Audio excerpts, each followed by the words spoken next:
Oh yeah, I just couldn't stay away, friends. Welcome in tonight. Thanks for joining me. We're going to be reviewing a few things and giggling away, talking.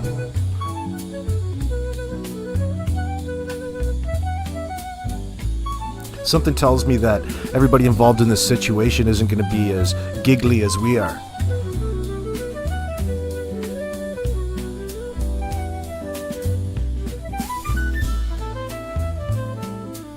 I think I might have pissed a few people off. Not me. ASR, good to see you guys.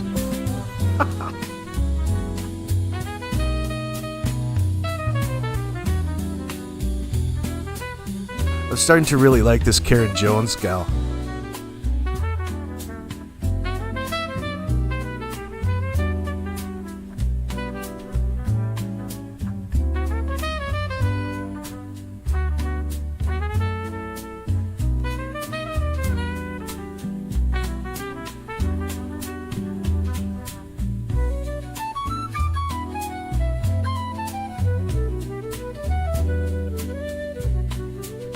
Oh yeah, there's always one or two, Lucy. Always one or two out there. You can't make everybody happy.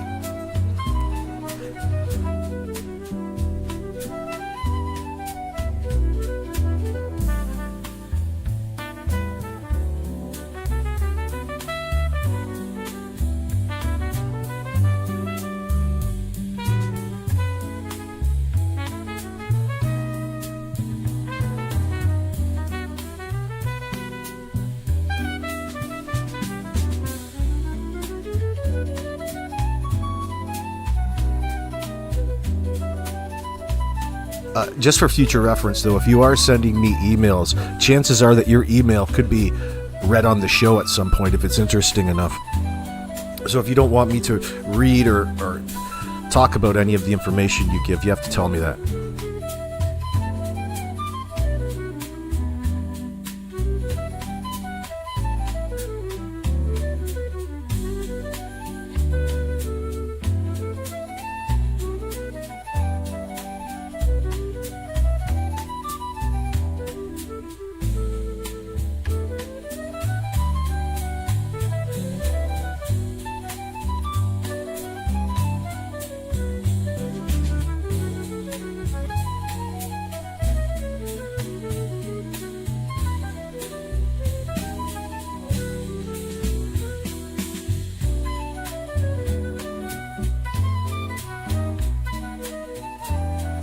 Holy fuck, when is this elevator gonna stop?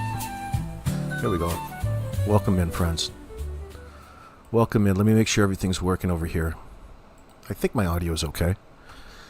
Yeah, so I was just saying, we'll go into this view because there's a little segment of a particular channel that I've come to appreciate that I want to share. It's really rehashing what we went over earlier today in our first live stream. If you haven't watched it yet, we were talking about Haley Ferdinand or Fernandez, whatever her name is. I don't care either way because it's information that we're just finding out, right? But there's always somebody up in your chat trying to correct you. And apparently I was talking in a very nasty fashion about this Haley. I didn't mean that. I was just letting my imagination go. I don't know you, so why wouldn't it? right? People talking about how she's associated with the ladies of the night in the flesh trade in that sense. Oh, the erotic nature of it all. It was linked, this Haley, I guess, was linked to a Facebook account that she was advertising her erotic services on in that circumstance. We were having a little fun with that. That's all. But doesn't make it all any less true. We're sorry that you don't like that. But it's a part of the show. Yeah, so Karen, I didn't know that you didn't want me to read any of those messages earlier, so just make note of that, because I want to read your message right here at some point today. Your next message, which is pretty good. I'm done asking why. I'll just read them.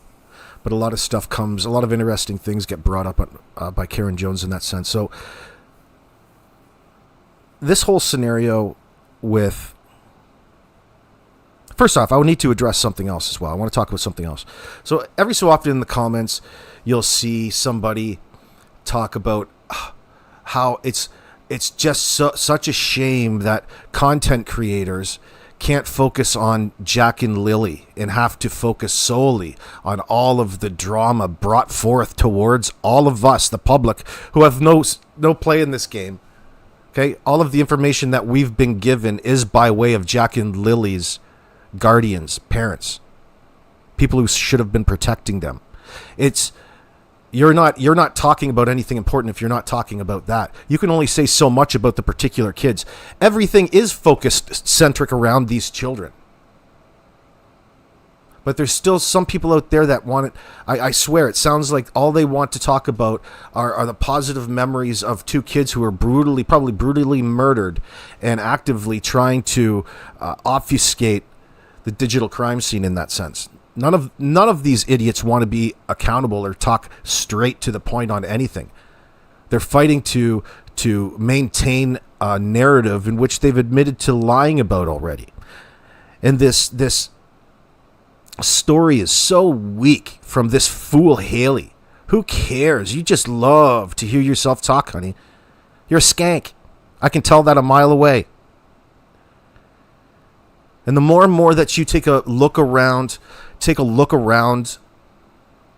streets of YouTube and all of the fantastic creators, and God bless them, there's certain creators. I'm glad I found, I'm glad I went on that tour, because I found a few that I really, really liked, and I wouldn't have otherwise known that. And that's very rare. And you know me, I can't wait to share channels out there that I appreciate in that sense with you. I hope you appreciate that. But we spread the love a lot easier in that way, because we know how genuine we are. We love to talk about things in a certain way and bring them back down to some sort of human level that we can all relate to. However, these particular situations, it gets so far out of control. And it's not just the speculative rumors. And each one of these carbon copy cases, we'll call them, of the vanishing kids, it's always the same people spreading the rumors that want to shame you into not talking about the rumors after the fact. It's all a ploy in that bullshit circumstance. There's not one person out here talking in an inappropriate way about the case that needs to worry about it. Now, you go to TikTok, sometimes you'll get some headlines happening. You know, the clickbaity headlines and things like that make you think that there's progress in finding Jack and Lilly in that sense. But there's always a technicality, because it's open to interpretation. And that's just to get you into the live stream. You see Bullhorn Betty do that a lot. I see a lot of it when you scroll down in these Jack and Lilly searches. It's no big deal. It's just something that you got to get used to, because we all fall for it, right? We're all like, oh, what the fuck is that? And then we click on it. Well, that's the whole point. You don't have to click on it. You don't have to sit in here and get all upset at whatever the other individual's talking. Everybody's going to have an opinion. And guess what? It all has to do with Jack and Lilly. Every last bit of it. Well, I'm sorry. We should just turn our head and ignore the fact that everybody involved in Jack and Lily's life are probably a scumbag piece of shit. That's what's really coming out. You guys fight over the rest.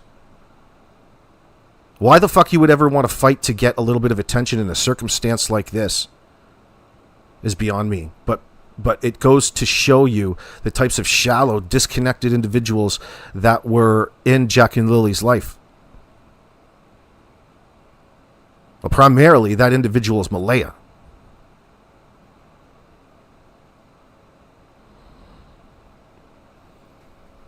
None of these family members want to keep it all about Jack and Lily. It's all about something else in the circumstance.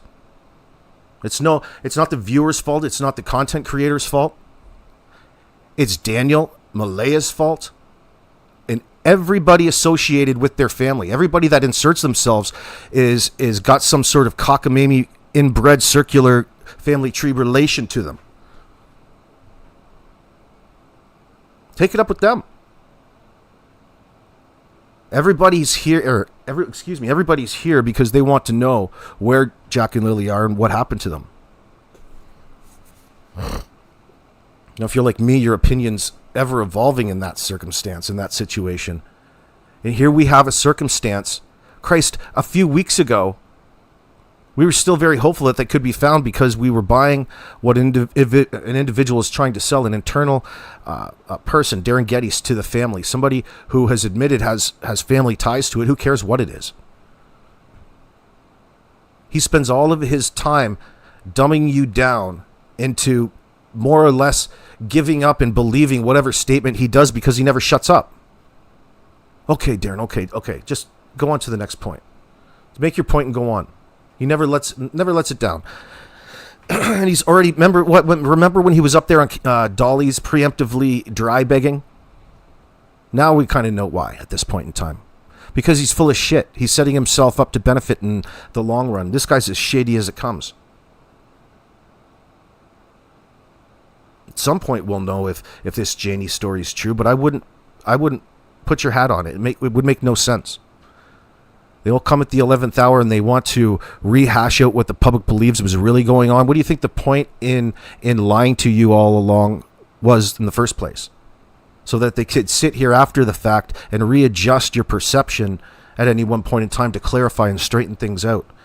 All in effort, because only the squeaky wheel gets the grease. They have every reason in the world to lie.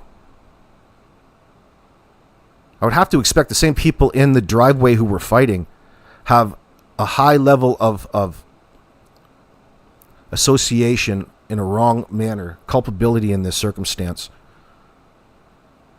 That's what I'm waiting for. But that's just me. We have to worry about Daniel and Malaya first. It's pretty odd that we're all sitting here watching this back and forth go on. Really what we're watching is Daniel point his finger at Malaya, and you can get caught up in that back and forth. It's fine, but scale out a little bit and take a look. Scale out even further and take a look. Haven't they just admitted to everybody that they really lied? And they can't tell because they don't want to jeopardize the investigation of the RCMP. Sure they do. They hope that goes all to shit. That was the whole point in calling them in the first place. And believe me, if Daniel really knew... how should I phrase that? Daniel knows what happened in that sense. I believe that. And there's a whole situation that was orchestrated. Because you can't imagine that all of a sudden, 10 minutes before they called 911 was when it happened. That's what makes this outside filling potholes claim so important, because it was just a story and an excuse to place a person out there at the scene so that they can further talk about it in an accurate manner in front of people. We know what liars sound like. You want to get upset in the comments section, get upset about every individual in the family not taking the appropriate steps to protect those children, Haley.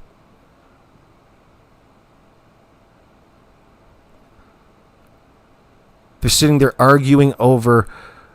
you can't really get a straight answer as well, because remember, the story that Logan was bringing is slightly different in that they're talking about Malaya having a break and rehoming the kids a little too early in that circumstance. Because it makes you ask, well, how long exactly was she planning on going on this sort of break? And how does that factor into whatever happened to these children? Some people are bringing up this, the discipline, this discipline statement from Daniel, speaking about how he was in charge of disciplining these kids because he did everything else. Well, Daniel, there's no such thing as discipline when you're dealing with special needs kids.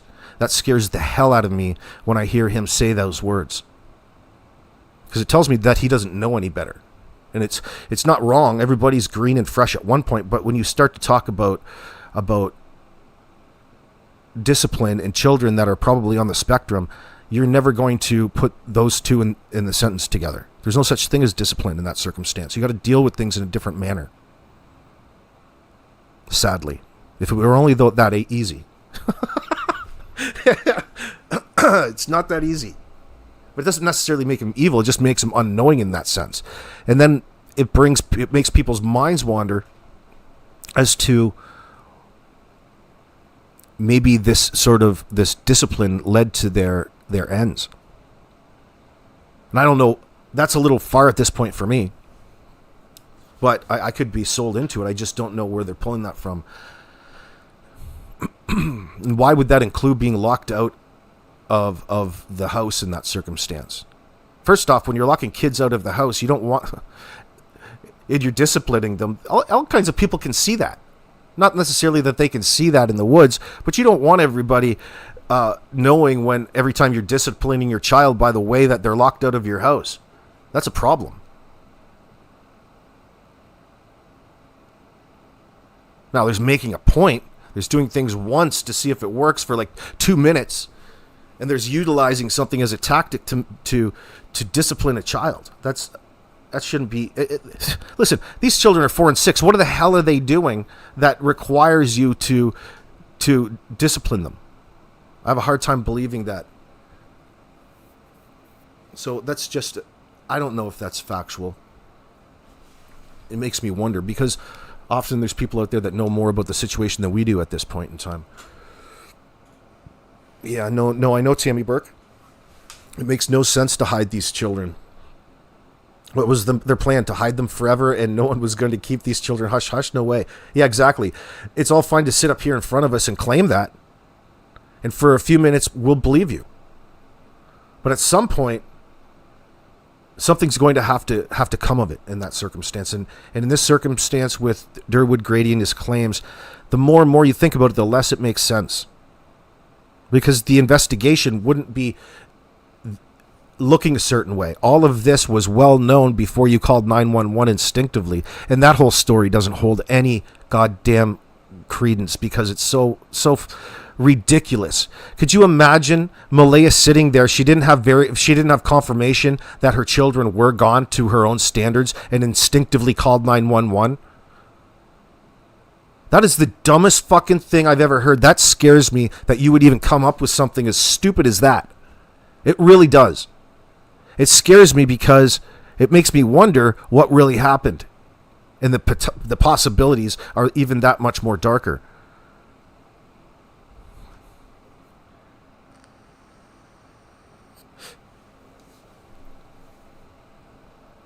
Layla 25, you're talking about...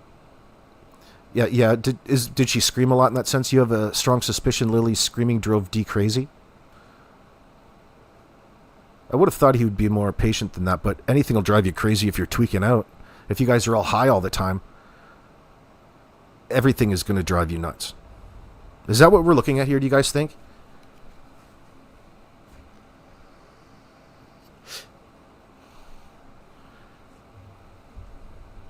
By the way, we'll look at that in a sec. Hold on. Too ahead of myself. What's going on, Big North Marty? Karen Jones, in your opinion, would the Martel family, before all of this, be a family everyone was afraid of at all? In other words, you may not want to come forward with info because they may find out.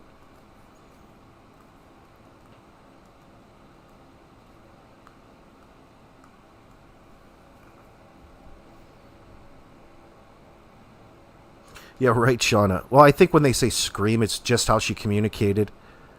She is excitable. You know how little girls get with their shrieking. It's not screaming out of sheer terror all the time. It's just the way that they're expressing. Part of the factors of her autism in that sense. Maybe she was stimming. I think what they call it with autism is stimming rather than screaming or anything. Like you could describe my daughter in the background as screaming in the background as well, but she's talking, she's stimming. But also nonverbal. But you say that. My daughter can speak. But she just doesn't in that sense. Because she can't. Because of the autism, because of the injury. Yeah, there was a video of her screaming a high-pitched scream someone's birthday, Layla. Oh, really? So we've got a sense of it? Yeah, that can get old real fast. Yeah, that little girl screaming. But listen, you've got to deal with it. You've got to work on it. There's a million things that kids do that are annoying. Like, how about everything sometimes? Sometimes they drive you up the wall. What do? You have to be of the right temperament. If you're going to be under the influence all the time, that's not the right mind frame that you want to be, because you're unpredictable. You'll have them buried in the backyard the next thing you know. Maybe that's what's happening. Yeah, the neighbors didn't see them that often. They didn't know, but they didn't, we don't know for a fact, but they probably didn't mingle in that sense. They don't know one another. Mel Wilkie, welcome. In my opinion, I think the kids lost their lives at the hands of Malaya. Woo! Holy shit. Girl. What makes you say that? You think that she's that cold? That she is just like this brutal... It takes a lot to take the life of somebody in that circumstance. When you have... I don't necessarily disagree, but I'm just wondering what makes you say that, because you see the level of neglect in the property to a degree. People are claiming. Can you not then relate that into their personal lives? But yeah, I mean, listen. Neglecting somebody to the point of their death is at her own hands. Wouldn't it be the same thing? Isn't that still, if you're in charge of your children, that's your kids. It's still at your own hand. It's on your watch. Or do you mean like a physical murder in that sense?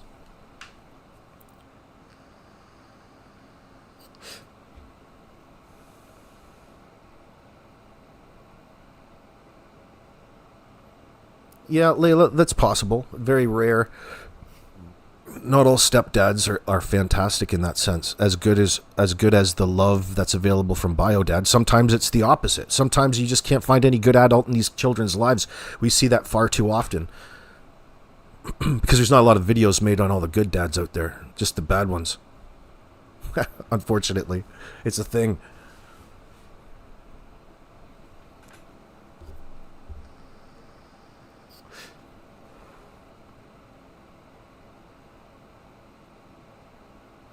Sean, you're saying, oh, you definitely think Malaya is the one that took their lives. Well, you can still consider it. I mean, so you're drawing a distinction between physically harming, like physically using violence towards the children, as opposed to neglect, even though the ends would be the same. They both died at the end of it. I can't believe they're trying to get away with this. I can't believe they're trying to get away with this sort of nonsense. That's what's fascinating about this. You guys are so selfish that you couldn't even call 911 to try to save your kids should have something happened. But why wouldn't we think it came from Malaya's own hands? Look at how cold she is. Look at how easily she just handed her kids over to the state to get out of her situation and to move on with their lives. In silence.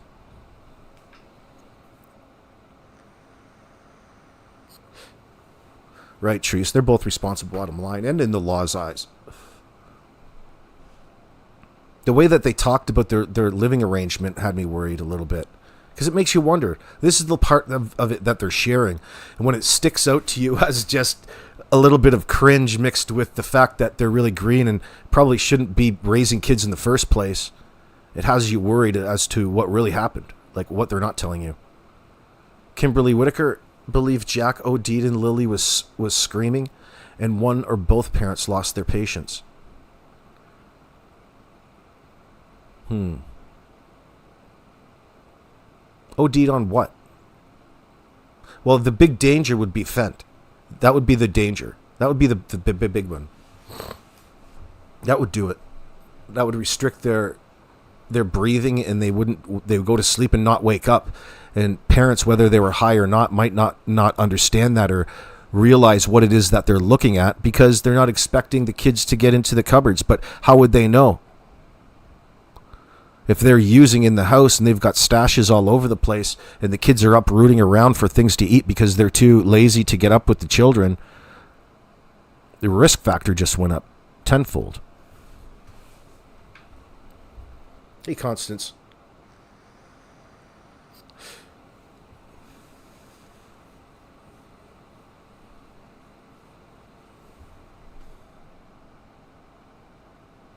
Layla, you think Malay wanted to be child-free? Just your opinion, or start over with Jess Meadow? So this conversation at the end of the road is a little bit weird. It makes you really think as to where everybody's mind was at that point in time. Like, were they really sitting there arguing about where Meadow should go at that point in time? Why would that be? Why would a bunch of people be around arguing over where Meadow should go? Shouldn't the mother be in control of this circumstance? Why isn't this woman cannot control her own life to the degree that she has all of these people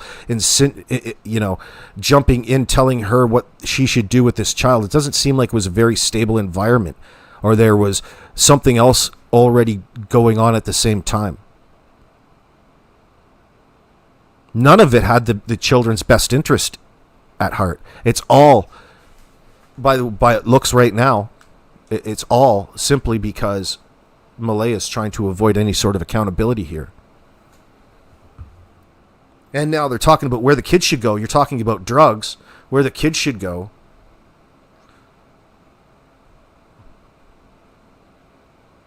If that's true,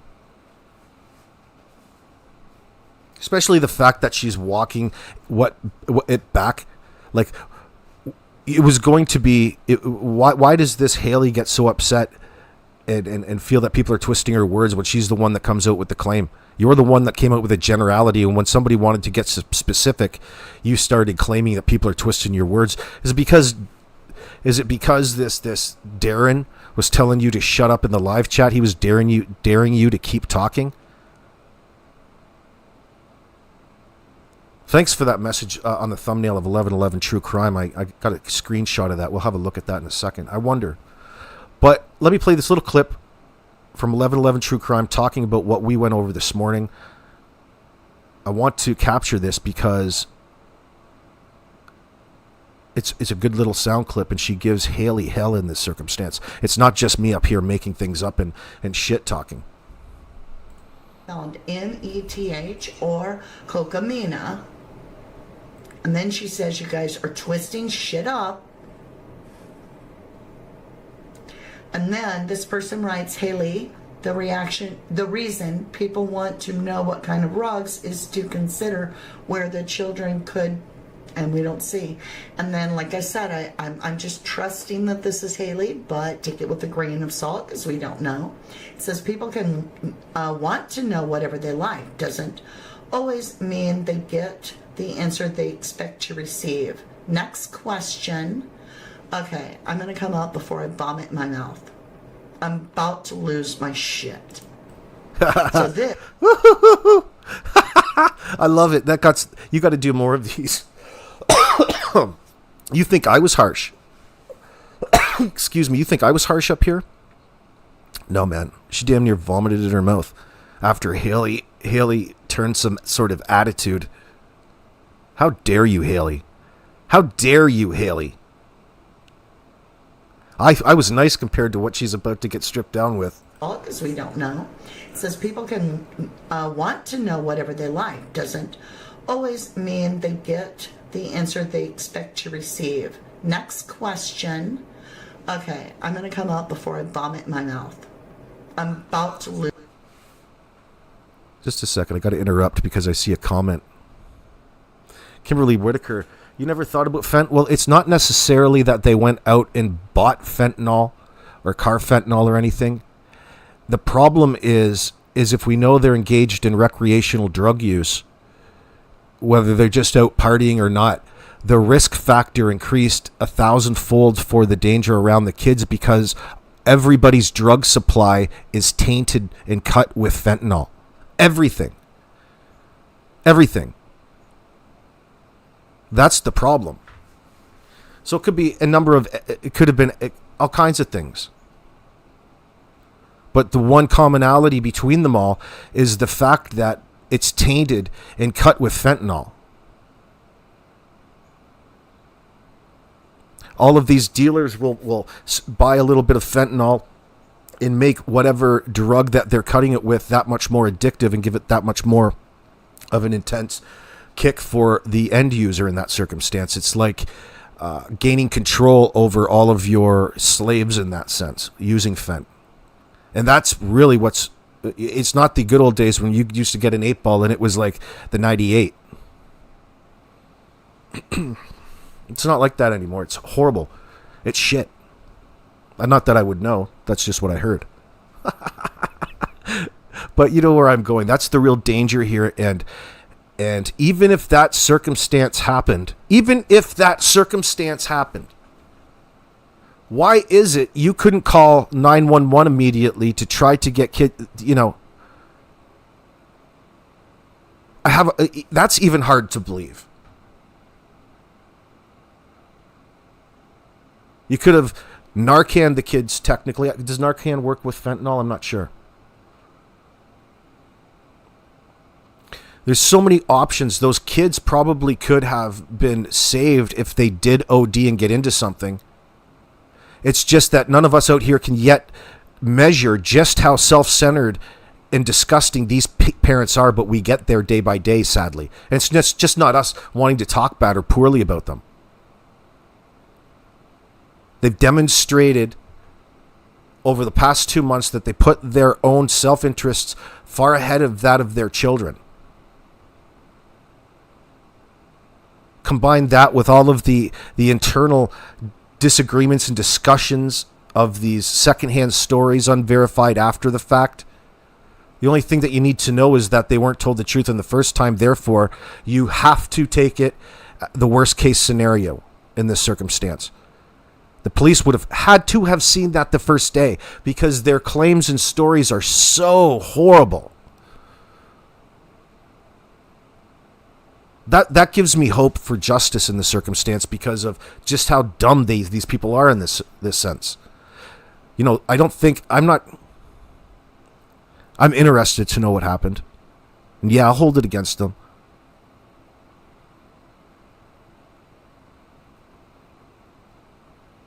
But at the end of the day, it was more convenient for Malaya that these children were passed on so she could move on with her own life in a new environment. I believe that. I believe that was the determining factor. Deep down, she doesn't like being a mother. She can't handle it. She doesn't like all of the problems that come along with it, or else she would be in a different mind space and protecting of her kids and Meadow to this very day.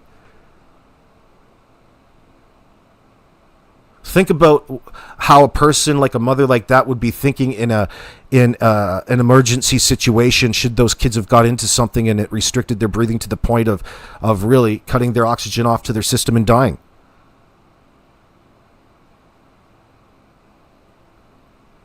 Now, there's not one person in here that's not going to believe that there's not a chance that these Daniel and Malaya were in a world of their own and didn't otherwise recognize perhaps what was going on. That's a strong possibility. Considering what they've been like, how they're like that they just can't help. Like, he's going to great lengths to make it look like he's searching for these kids far and wide. Think about how long he did that for, knowing full well that this story was bullshit. That motherfucker Daniel knew this story was bullshit from day one. But it's plausible to the police as a backup, secondhand, fail-safe, potentially, that he can play it off as being set up. Hence the reason to have to get out of there so quickly by Malaya. Because they can't immediately go right around. There's more dynamics at hand at play there. By removing yourself, it's easier to skirt this. And they're just the type that want to save their own arses in a circumstance like this. They're not putting, obviously, we don't have to reiterate that they're not putting their children's needs before their own even here at this point in time. And that should be a good demonstrator to us as to the circumstances leading up to the call to 911, we'll call it. Because, as far as seeing them last on a third-party CCTV near the mall in New Glasgow, there's a lot of time after that. Now that we know that you guys are lying through your own admissions, that the story isn't as it seems, and you still want to put blame on this back onto the RCMP for not solving the problem that you're bringing forward to the world. This isn't looking good for you guys.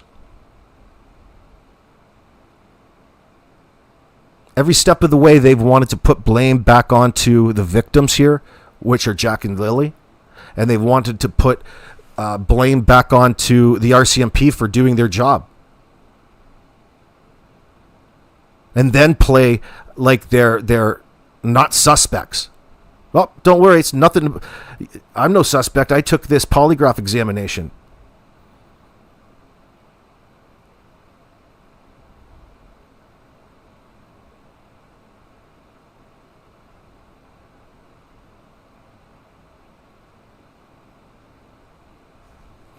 Let me finish playing this.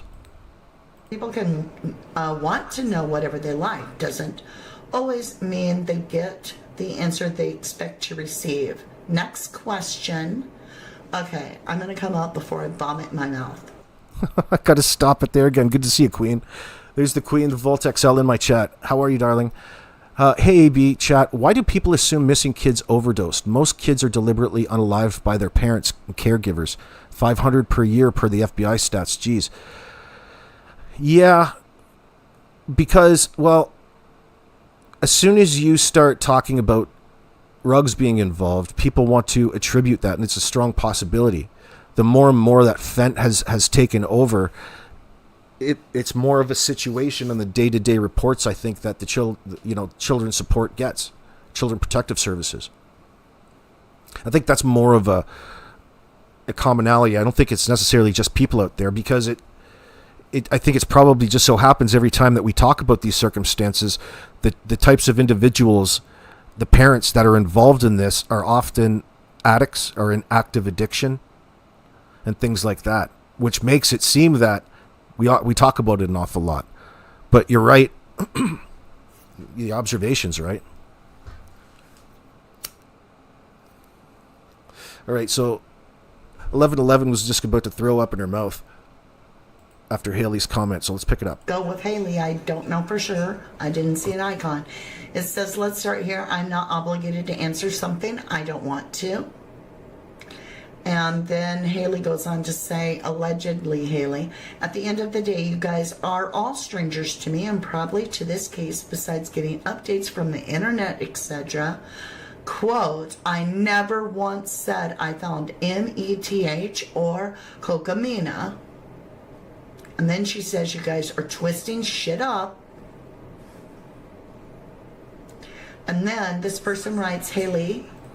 By the way, nobody's twisting anything. Nobody twisted anything that she had to say. They inquired further as to her claims.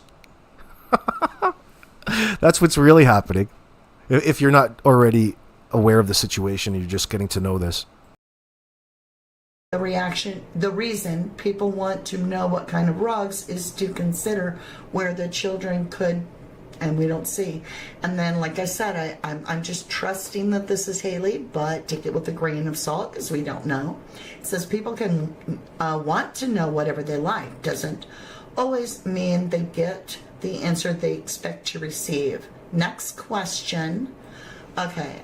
But your emphasis, Queen, that it's always comes back to the parents a lot of the times in this. No doubt. You don't assume drugs in every case. Yeah. It's also when people, I think it's a way people simplify the situation at first in their heads. Because if they can attribute something to that, then it's a lot easier to introduce all of the other possibilities, perhaps. It's like a segue. I'm going to come out before I vomit in my mouth. I'm about to lose my shit. So this is directed directly So you can lose her Haley shit. from me. I want to tell you something. Your Go, niece girl. and nephew are missing. Your best bet is the public to find them. They spread the faces out far and wide. The public are the ones that help the police the most. You've got people that need to be inspired to search for Lilly and Jack. And yet you're being a complete little, oh, you're all that little queen? You need to check yourself. You came on here, you spewed, you're the one that spewed a whole bunch of shite. And you did say M-E-T-H. I heard it with my own ears. That part's been deleted. Now it's a little bit cut short or whatever. We heard it. You said that. So, obviously now you're full of crap. And I think, personally, from the conversation you had with this person, not here where you're denying it, but in the conversation where you're telling about your sister breaking down in the driveway, that the way you distanced the rugs, that it was shared between them. All you've done is hurt Lilly and Jack by distancing and offending all the public people that love Lilly and Jack, that want Lilly and Jack home. How about you go in there and you get some dish soap and wash your damn filthy mouth out, and instead of saying these little snotty ass remarks, get on here and start advocating for those children because they're your family. How about getting your head out of your ass and really honestly pleading with people to work for you to find those children that are your blood? Your blood. Or do you have no heritage? Are you that much of a simpleton that you think it's just about you? Because it isn't about you at all, Haley. Yeah, you know what sticks out to me the most about Haley at this point? I mean, we were all young once, right? But it's still funny to laugh at. That she was so wise enough to bring up and try to get people to affirm her statements. She spent the time, with this, you know what I mean, you know what I mean, you know what I mean, after every statement that she was making. But, oh shit, I forgot what I was going to say about Haley. Hold on. It was the fact that she didn't know exactly what was wrong with what it was she was trying to insinuate and bring up. Like instead of just getting to the point, like telling you what your point was, she skipped to like, you know what I mean? Trying to insinuate something rather than directly say it. Like you're talking about the things that you told Malaya in regards to the drug use allegedly by way of Daniel in the driveway during this fight. And when you retell it, you skipped over the point to whatever you were talking about to get people to affirm it regardless. Makes no sense.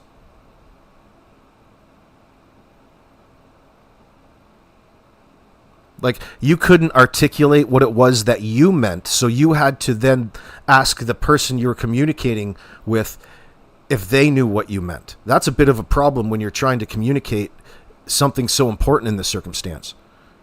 It screams bullshit. It screams bullshit. Like, you didn't even go to the work enough to make up the lie. You're just trying to put that on somebody else and let them fill in the blanks.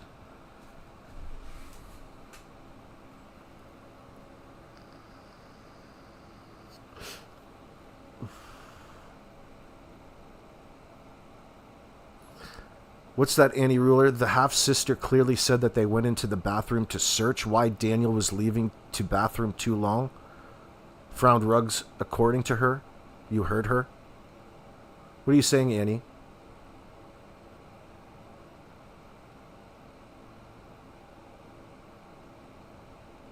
At all. Next question, please. You make me sick because you're the one spewing shit. Yeah, you heard that, Annie? I've been really That's what we're hard talking on about. O'Grady. Really hard. And I still think he's full of crap. But she did say he's not 100%. Could he be 50% right? In other words, the kids were put in the vehicle and they did leave the property, but it was a four-wheeler. A couple of them. And it was actually Daniel's side of the family. Could that be it? I'm just asking questions.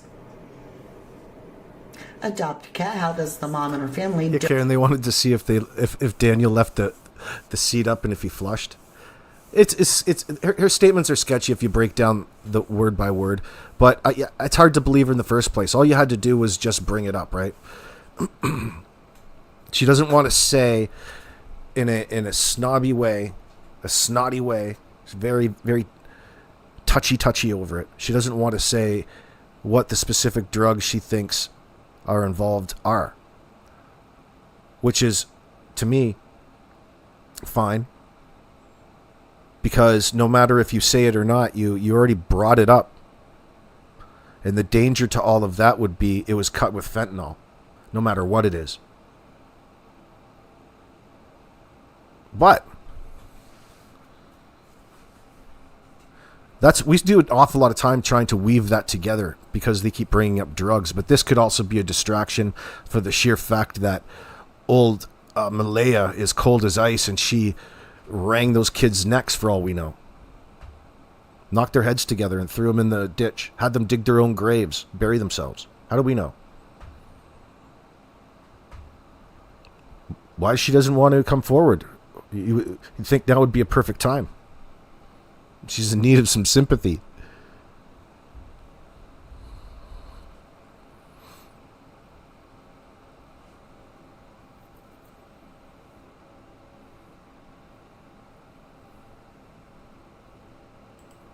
Don't go begging the local news and place posters everywhere.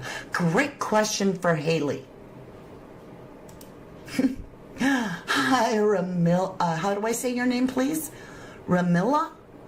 Redmilla? Can I call you Miss R? Miss R, welcome. Welcome. Love having you here. Yet again, one more non-credible person. Amen. Welcome back, young black economists. So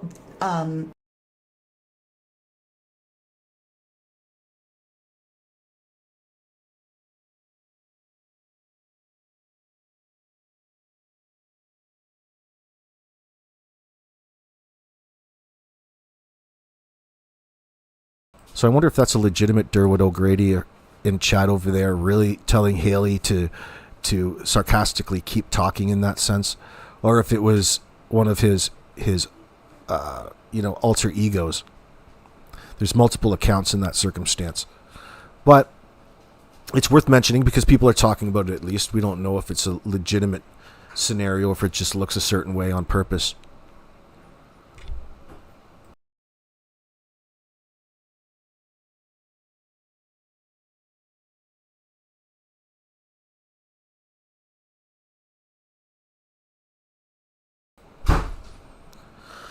So what are you saying, Karen Jones?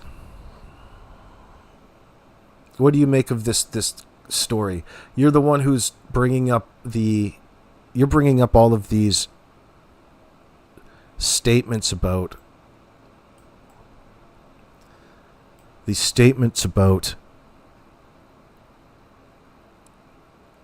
discipline and having the kids outside and them passing away due to exposure in that sense.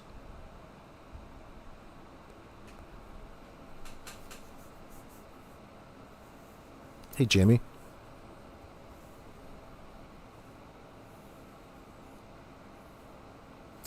Yeah, Bonnie Randall. Methadone is for people usually coming off opiates, but they might use it for other things.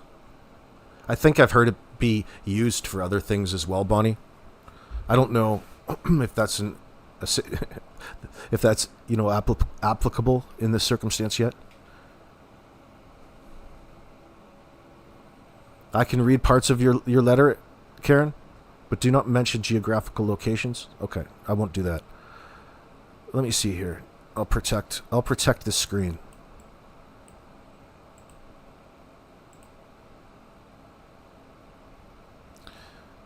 So Karen Jones, the statement from Karen Jones tonight, everybody. Very, very important update. Very important update. This Karen Jones, of course, we can't quite figure out. She's wowed me for a long time because she seems to know all kinds of things vital to the case. Yeah, it seems out there. But she's been right in hindsight all along with most of the things that she said. She's no psychic. She seems to have some sort of knowledge about the people involved in this at some level, and she won't quite tell me. So I've stopped asking, if you're wondering. But this Karen has things to say, and she seems to be an unpopular person around other people's live chats who host Derrin Geddes in that circumstance. That's how I became aware of her, over in getting banned in It's a Criming Shame's live chat. Now, anyway, let me read what she says. I don't know where this is going to go, so hold on.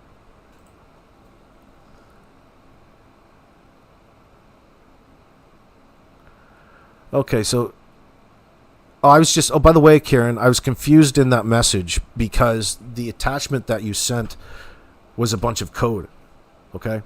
And it makes me worried to open attachments when I see code because I think that you're planting something on my computer. I don't know what attachment. It didn't show me anything. There's an attachment, but it was messed up. So just next time you send one, take note of that. I was trying to figure out what you're trying to send me. That's all.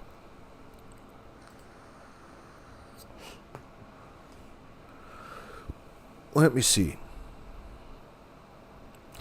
So she's talking about Haley. What are we going to call her? Haley Fernandez or Haley Ferdinand? So there's a person in my comment section who told me her last name was more like Ferdinand, not Fernandez. I don't know. I wouldn't know that otherwise. So I'm just wondering how you know that. Not that I expect an answer, but Fernandez might not be your last name is what I'm getting at. It might be different. So I knew the Google query result for Haley Fernandez brings up that Facebook account saying escort and Truro. On Facebook, she was young and naive at the time of posting. I think it may have been deleted as she became more or less sophisticated. But I think I also asked you not to mention it. Whoops. Too late. Because Daniel could have put it up and taken it down, couldn't he? He considers himself pretty frickin' tech savvy. Also, Darren O'Grady has mentioned in chat on A Criming Shame that the initials of the person who has the kids are HG. Why would he do that? Like, could you imagine some dude, Darren Geddes, in chat telling you all this important information that he's trying to protect, but he's giving you initials? That dude is just fucking playing games. What an asshole. Could you imagine? Where was this? Now I lost my spot. Got triggered. Let me see.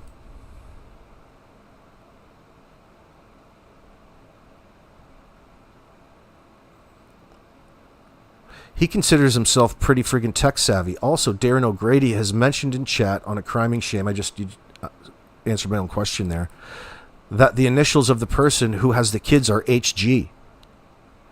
Nobody took him up on it. Then I started asking here and there what Haley's last name was, and someone said Fernandez. You never know who is related to who. Anyway, I'd like to go up in their trailer and check out their internet connection. Do you think Malaya made all of her purchases from Temu on her phone? So trashy. I think she bought the kids new clothes instead of doing the laundry. Notice that in the images of the trailer, there is a little stoop by itself and a door not sliding. That is meant to stand on and when hanging out the laundry.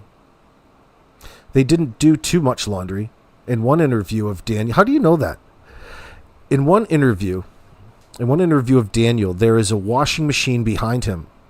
So he got a new washer, and he's saying to Malaya that one didn't work is going to in the garbage. Come back to me. I've got a new washer. What?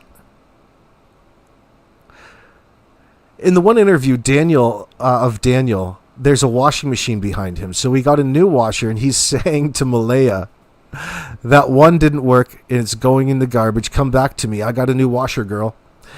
Every respectable domicile in rural Nova Scotia has a clothesline. Clotheslines are fantastic. Now, this is to hang big, sparkling, clean white sheets to dry and considered commemorable by those who pass by. There were remarks on the whiteness or not of the white. Gossip. But anyway, you almost triggered me when you mentioned that escort thing.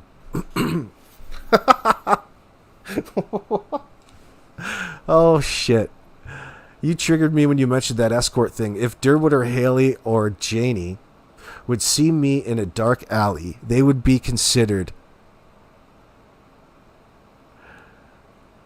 What does that say? Holy shit, it's way across the room. If not commendable, at least understandable for punching me in the mouth, throwing rocks at my house, or coming by at night with a laser pointer and pointing them in my bedroom. Why? Because I provoked them. I would be considered in gossip as the vault because I provoked them. As my vault. Considered in gossip as my vault because I provoked them. The law of the forest. It sounds like I'm in communication with like the Unabomber. Some weird person in the backwoods that wants to remain anonymous. I wonder if Daniel and Malaya goes on to say, I wonder if Daniel and Malaya smoke cigarettes. Someone should ask Derrin and Janie if they smoke cigarettes. Illegal tobacco. Like human trafficking and black market everything, it's huge in Nova Scotia. Derwood would know these tough semi-truck driving traffickers. They could talk mano a mano. And Janie, or did Janie, have contraband cigarettes in her cupboard?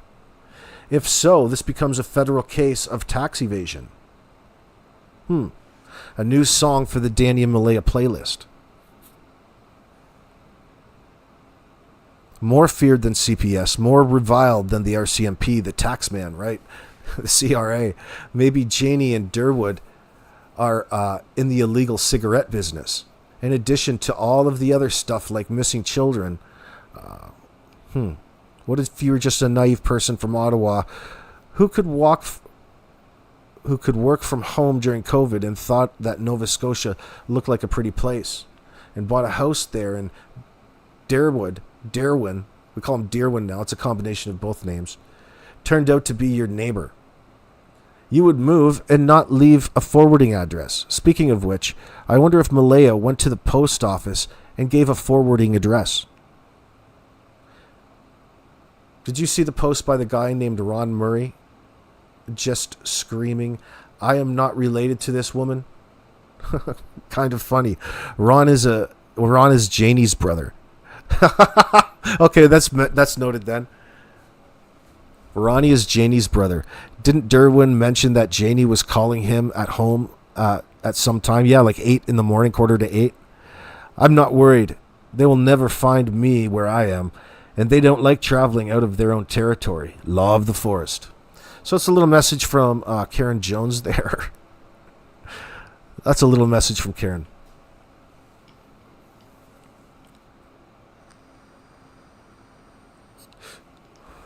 Yeah, Jamie, in my chat, you're talking about praying for Lily and Jack, although you don't believe them, they're with us any longer. I'm sorry to say that too. Yeah, for a while I was holding on to that Derwood O'Grady hope in that sense. I can't buy any of his story, considering that you can't buy any of it, not just the parts that you want, but that was the whole point to introducing it in the first place. So it would confuse everybody, and people would pick out the little parts that they wanted to believe, and somehow that transcends the actual reality of the situation. Magic. It's like magic. Yeah, Kimberly Whitaker. AB, you've received a letter from the Zodiac Killer. Case solved. Yeah, you got to talk to, what's her name? She's talking about decoding the Zodiac's messages.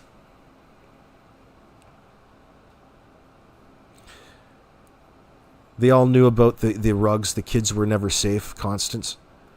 I think you're probably right. Well, how the hell do you approach it from the police standpoint, I wonder? I wonder what they're thinking. I wonder what they're doing. Nini, what's going on? I want to take a little trip over. We need something to lighten up. Thank you very much to 1111 True Crime. I'll leave the link to this in the comments below, but I will share this in my live chat right now. In the comments section, 1111's live stream will be pegged for those watching in the future. Daniel Martel.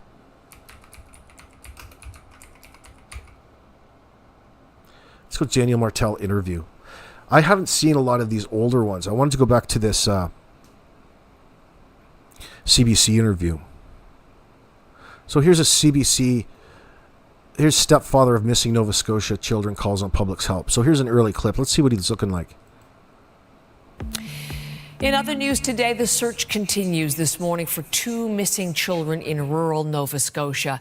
Crews have been combing through the woods around Pictou County since Friday, when police believe they wandered away from their home. Brett Ruskin is live in Halifax. He's picking up the story for us this morning. Where do things stand today, Brett, with the search efforts? Good morning, Heather. Yes, search efforts are continuing this morning for these two missing children here in Nova Scotia. So we have 6-year-old Lilly Sullivan and 4-year-old Jack Sullivan. They went missing on Friday morning. Now, we heard from the children's stepfather recently. Here's what he had to say about this situation.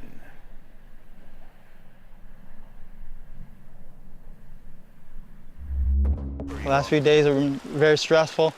I mean, ever since the Friday morning, when we noticed that the children were gone. Immediately jumped in the vehicle, surveyed all the areas, many dirt roads, many culverts as I could, and waited for the police to get there.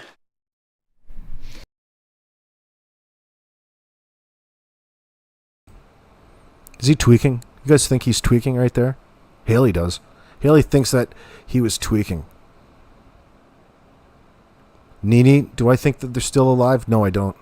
I think no matter what we talk about in regards to rumors and speculation, at the end of the day, I don't think, unfortunately, the children are alive. And that was the reason that they had to call the RCMP and establish this narrative about the children wandering into the woods, never to be seen again. Because that's their only chance of getting away with whatever it is that they did. They literally made them disappear, no matter what led up to that circumstance. Whether it be you believe derrin geddes and that they rehomed the kids, that's just a nice way of a nice spin on child murder in that sense.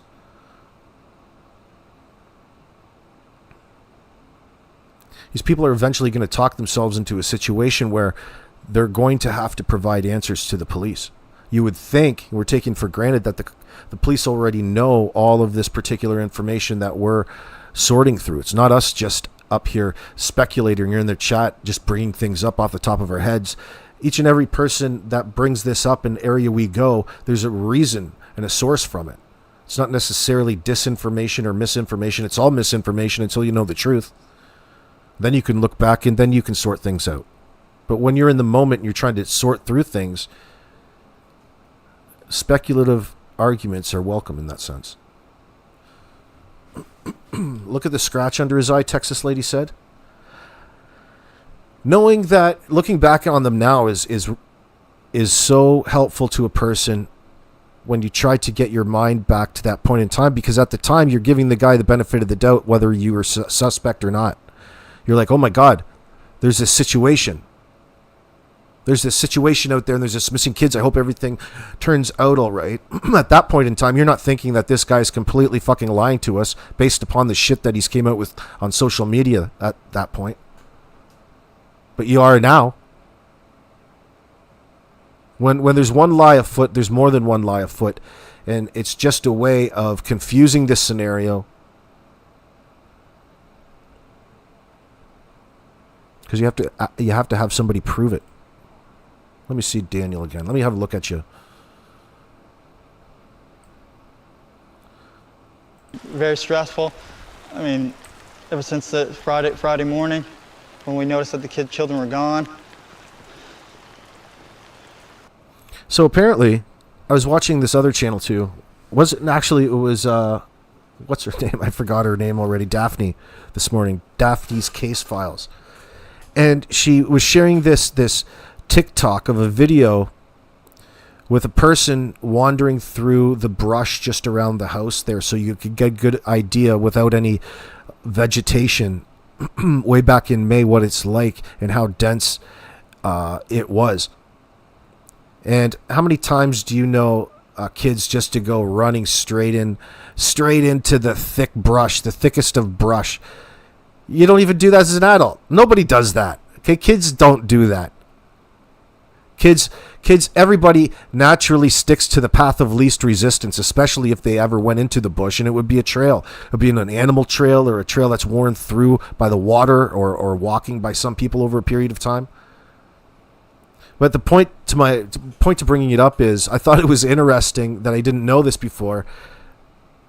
One, that Daniel's dad lives way back at the back in a little wood cabin in the back, like an ogre or something.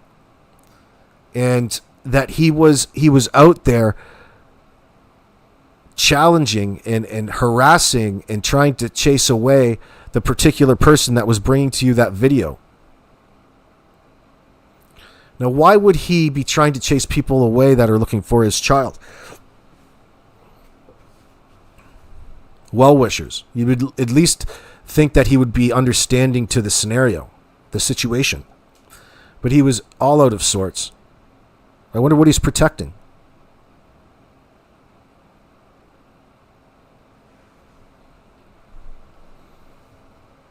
Layla 25, Daniel looks like a 60-year-old man to you? I think it looks like it's a dude who's holding back information. So already, as he's looking into the camera right there, right into your faces at home, Daniel, he already knows that this is a bullshit situation.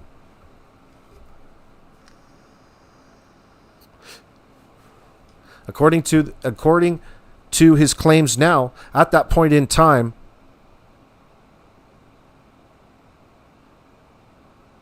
he was just going through the motions for the camera and making it look good on behalf of Malaya because he's so madly in love with her in that circumstance. And that's going to justify the reasons as to why he was lying. No, it just complicates things a little bit further, but it doesn't get away from the fact that you were lying on behalf of her. You both are concocting up a story, not just a story as to who took the last cookie in the cookie jar, but as to where the hell the two children are that were under your care. Think about the extent of BS that Adam Montgomery went through in poor Haley Montgomery's case. What extent that he went to hide his crime by toting around her body physically with him for all of that time, in and out of those houses, even while people were on trying to figure out where the smell was coming from. Nothing surprises me at this point anymore, but I'm sure something will in the future. Are we headed for something like this? I mean, it's very easy for a person out of desperation in this moment when they're put on the spot just to say whatever, to get across the sense of urgency and confusion, which is really would be common in that circumstance. But what is he really hiding here? When we look back now, Daniel, Why are you out there talking about where you searched if you know old Janie saw the kids and Malaya shuffle down the driveway across the lawn and get put in a car? Derrin Geddes, if that's even true. How come there's so many narratives out there at this point in time and nothing really seems to jive or make sense? My bet would be that you're all fucking lying. All in. Not one claim, not one story has made sense thus far. And they're not that sophisticated. Like they continue to tell on themselves. Like none of you guys are out of the woods yet. You're up on CBC a little preemptively a month into it, Daniel, talking about how, listen, I'm absolutely guilt-free. You're so worried about how you feel in the eyes of two kids that are missing that you want, or for otherwise, you don't believe just walked into the woods either. But the person who does know is nowhere to be seen. No, she's nowhere to be found at this point in time. This guy. It seems like added grizzle to be put onto this to sort out, and it's a distraction. A distraction from what they probably did wrong, directly, you would think.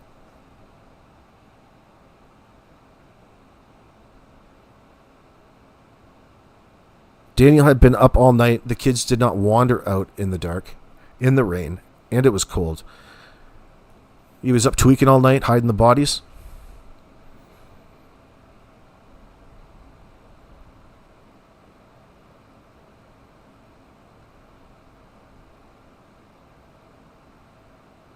Yeah, Therese, it's down to that. There's only two scenarios. They got in a vehicle or passed. That's it. It's the discrepancy and the disappointment over the Derrin Geddes claims. I mean, unverified for us. But again, that's only a nice spin on what his the other option to that is. And that, death came by way of their hands.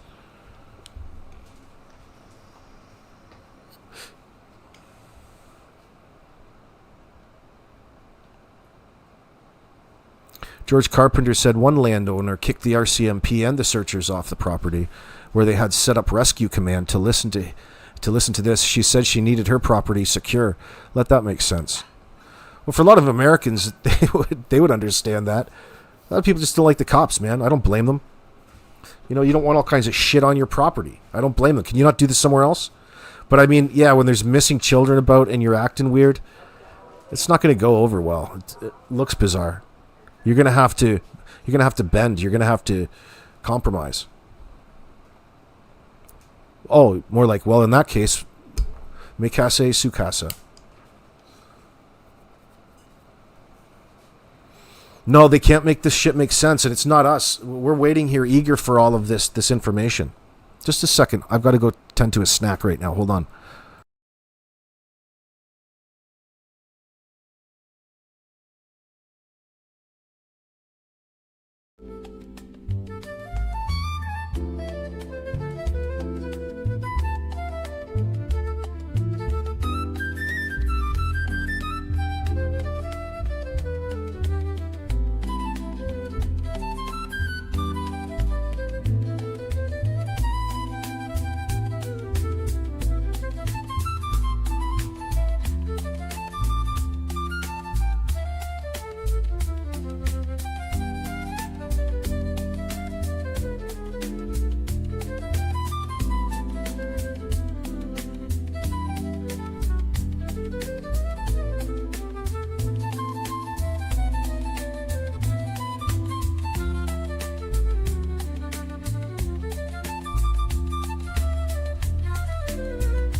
Oh, yeah.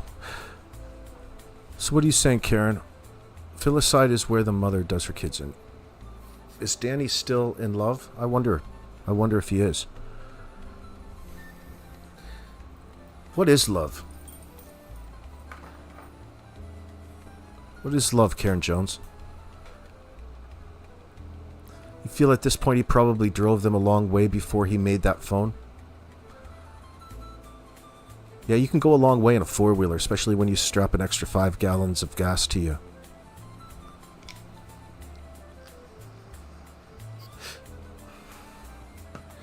Lacadian LeBlanc, Daniel's parents thought the children were stolen on day one. Did they?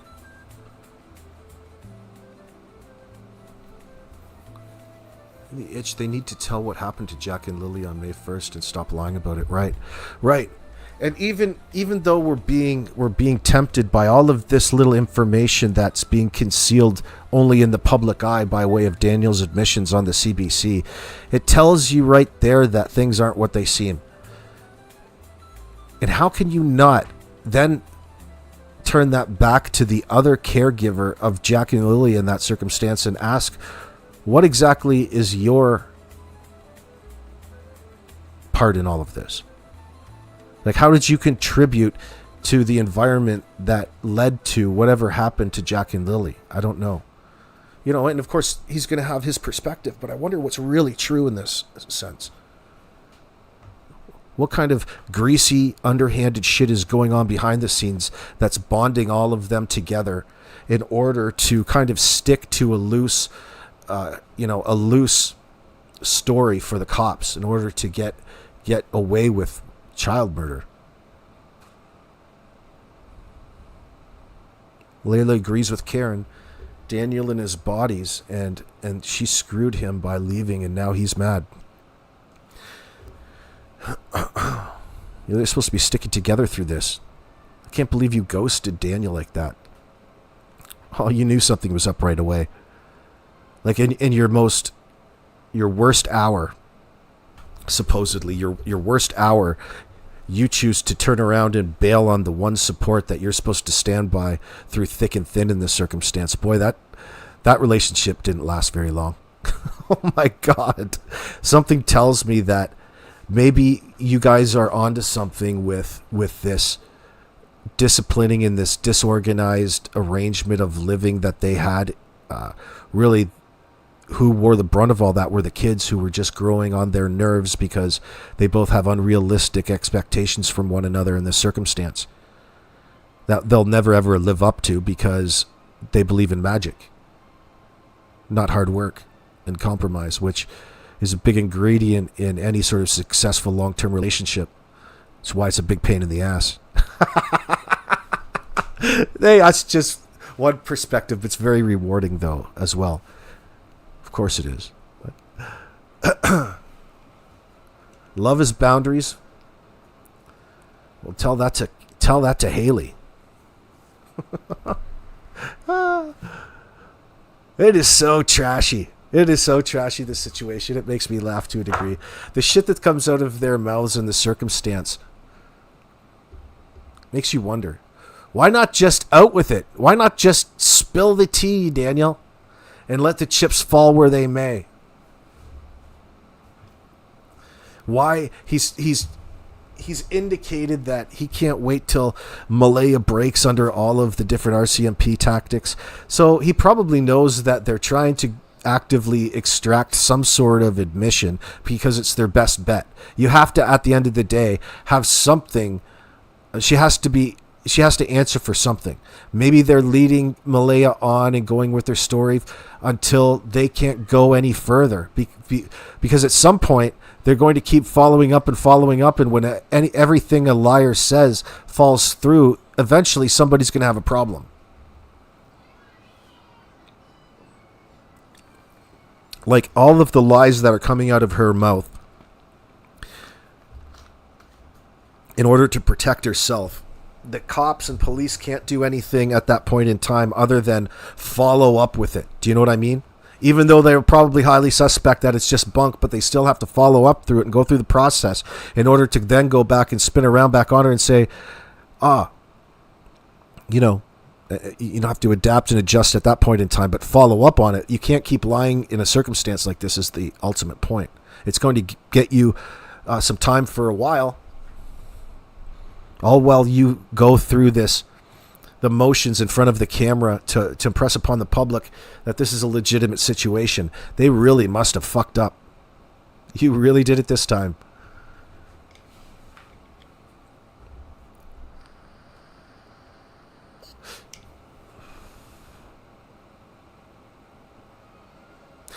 Well, Emily, it's hard to believe anything that they came out with as to their story. We don't even have a baseline to go off of, because their claims, they both rehearsed this seemingly the same situation where they were in and out of sleep and the kids were up and doing things like they do while you sleep in. That never happened. Fuck. I value my groceries too much. I value, like, as soon as I know someone's in my fucking food bin, I am on them like stink on a monkey. Not that they can't have food, but it gets out of hand quick. Food prices are going through the roof. Why can't you eat your Brussels sprouts like that? Now, they go on like it's just another day and they're sleeping in while the kids are up playing and doing their thing. A 4 and a 6-year-old up doing their thing and you're in there lounging. First of all, Daniel's lacking a motherly instinct, and he's turning it around and claiming that Malaya lost hers ages ago and he was looking and tending to all the children's needs. Dude, he's tending to all the children's needs because he's saying Malaya wouldn't really pay much attention to the kids, which is bizarre. And they end up going missing. Like, you weren't doing a good enough job. You weren't doing a very good job. Like, what is he really saying there? Is there an ounce of truth behind this little scenario that he wants to put blame back onto Malaya and he was picking up the slack in places that were her territory? That's her job. Kind of like cooking and cleaning. Well, we can see that she wasn't doing that. But then again, who needs food when you've got all that Tina? You're on the ultimate diet over there, allegedly. Keeping that boyish figure. Layla says, I think Daniel just wants Meadow back because she's his carbon copy, which rubs his ego. Well, there's probably truth to that with every parent because it's your child, right? But I don't think that there is a chance in hell that these people will ever see a child again until there's some truth being told. There's more bullshit being told than truth at this point in time. Which, again, should be a strong indicator as to what happened to Jack and Lily. The worst case scenario had to have happened for them to really have the need to be so abrupt with their lies. We wouldn't know that otherwise if Daniel didn't say shit like that, verify it on the CBC. Like, this dude's on national television saying this. This isn't something that's coming from a chat. So if he's saying that, then therefore it gives us so much fuel to speculate all of these what-if possibilities. And then this Haley gets her back up because of the reality of the situation and people's opinions. Just wait till they figure out what really went on.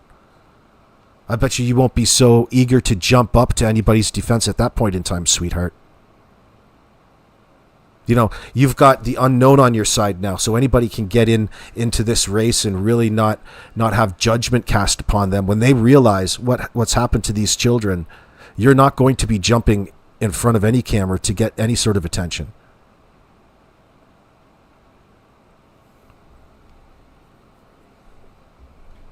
And one would think that old Malaya is already ahead of that. She knows.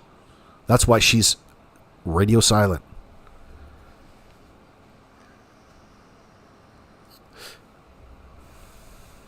Yeah, Sophia. Or Sophie. Every time you hear your Durwood, you see Andorra from Bewitched. I immediately thought of Dagwood from Blondie. You know, the comics Blondie? I think that's the closest. He explained the name in Dolly's. He explained why he chose that name. It's some disgusting reason. Some sexualized reason. But Durwood was in Bewitched. Oh, excuse me. That means on day one, Janie told Earl that the children were stolen. If that's true.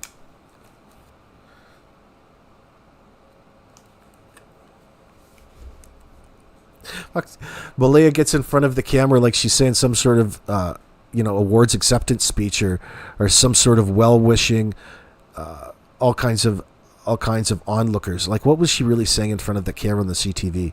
She didn't come out and act like a mother whose children were in dire need of being rescued at that point in time. If only we knew what was going to happen a few days later and down the line at that point in time.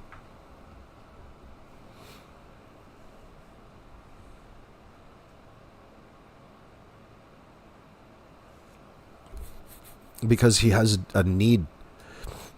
He's got a need to get away with something. He probably doesn't know the law well enough. He's not, Amity, he's not all of that. You're asking those questions based upon a perspective. That's all. I get it. But you're already buying into information that's not necessarily true. Why would he be lying up there if it wasn't true, is what you're saying? Because the guy needs to lie to get away with shit. What he's doing is trying to put it all on a person he knows that isn't going to be coming back.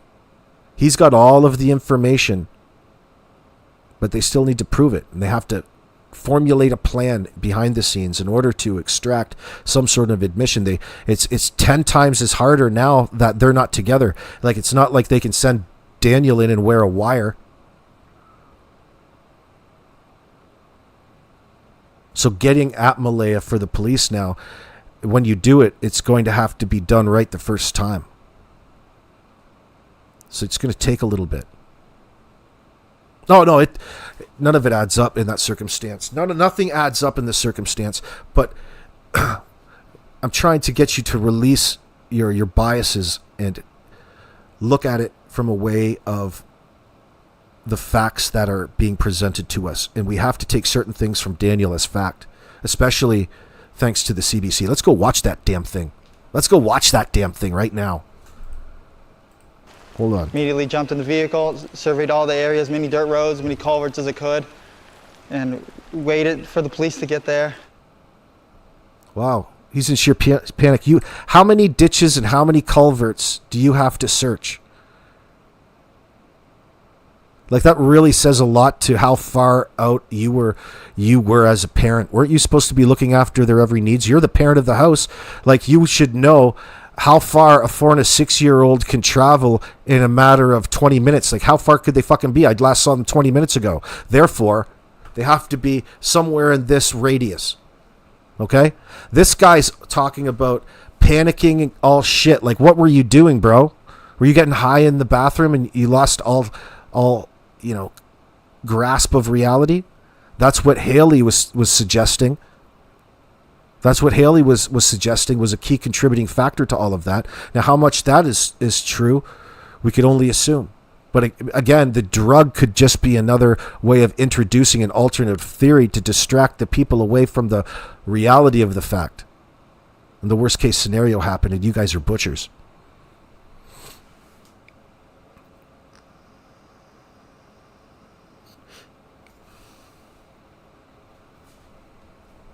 You think Daniel may be undiagnosed schizophrenic? Malaya bipolar, Karen? You can't say all of that when they're getting high, dude. No, it's the drugs. That's probably that nasty meth, you know what I mean? That nasty crystal. They're sketchy like that. They're all over the place. The fuck are you talking about? Well, it's hard to determine what's drugs and what's not when you know someone is blatantly lying to you, right? Yeah, that's what it's hard because Amenity. It's hard once you've bought into a little bit of a story and what you think you know is true, to realize that this dude is just fucking lying to you so blatantly in front of the camera. It's because he's got no other choice. He's being put on the spot. That's the good thing about having cameras there. That's a good thing about a camera. Love it. Especially now, you see how important it is after the fact. He wasn't admitting to there being so much more to this story there. You know? But he knew that there's much more to this story than meets the eye. Therefore, Daniel, why do you continue to pull this bullshit off? Like you're in a panic mode over these kids just wandering off and nobody can find them.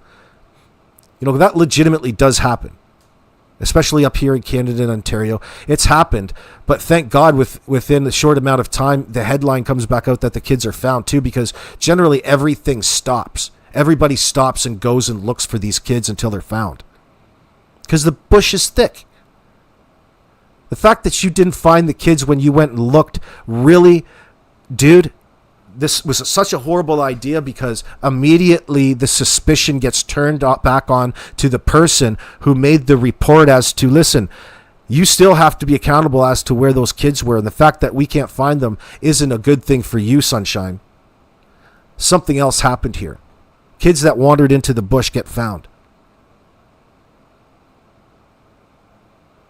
They didn't wander into the bush. And your stories that you've told the world actually don't even make sense. It's everybody else having to fill in the blanks in order for it to make sense. Malaya can't speak, articulate herself well. You come forward with a rehearsed story that mimics one another. They were last seen 72 hours ago on CCTV. There is 2 PA days and you called them in sick. That leaves a lot of time for sitting back and coming up with just the right story. You had to go with the story that you hoped that, you put the blame back on the kids. They just wandered off, because how else are you going to be accountable for those kids never showing their face ever again anywhere? You have to introduce a mystery.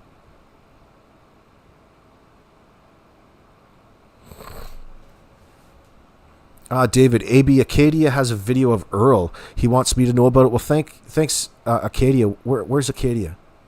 Earl just lives a walk away. Yeah, at the back of the property. Lacadian.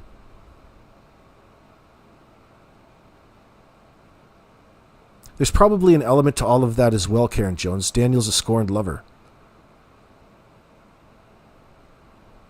Let's talk about the household as a whole, though. Everybody lives there. Like, what sort of fucking shit show do you got going on over there? Why is everybody operating out of such a shitty trap house like place? Like, what the fuck is your problem? Are you lazy? You got such a beautiful piece of property there. You could do so much. You spend so little of the time just dressing up the outside of your house. Like, what the fuck is going on there? You could understand if there is some sort of disability or injury involved, but they're all young. But Janie's just happy to be sitting out there protecting her cupboard with her long rifle. Yeah, it's a trap compound in that sense, Slim. Like, why the fuck do things stay out on your front lawn for so long? It makes no sense. All these things line up with disorganized thinking and disorganized thought stemming from substance abuse. Or you guys are just cuckoo. But that's not good enough for me. They're not just a cop-out. There's an answer to all of this. An easy answer to all of this. Like, it's not hard, really, looking after kids when you want to, right? But it doesn't seem at any point of until the cameras are around that they want to make it look like they're really concerned about the kids. Fuck, could you imagine if your kids were out there, you wouldn't stop? There would be no such thing as stopping.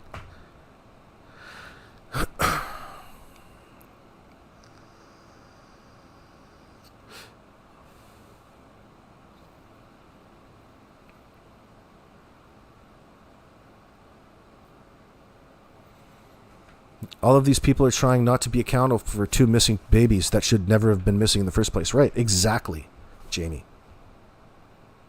It doesn't matter about this infighting about their own child welfare system internally to a reservation or outwardly. Nobody can tell me that Malaya. Well, I shouldn't say that. But it makes no sense. You're enabling. There's no rehoming here. They're not keeping children away in order to protect them. There's a situation at hand here where 2 fucking parents aren't being parents. And that resulted in the probable death of these children, and they're trying to get away with a bullshit lie. How can you tell? Every single indicator along the way, every single statement by way of the parents doesn't make any lick of sense. It indicates the minimal at best neglect. especially for a 4 and a 6-year-old child. You should have a fairly set routine with a 4 and 6-year-old child, and you've got a 15-month-old baby. Like, that's a busy household, especially for a couple of idiots like Daniel and Malaya who aren't very interested in being children. They just like to go around and have the attention, get the attention from it. They're those types. I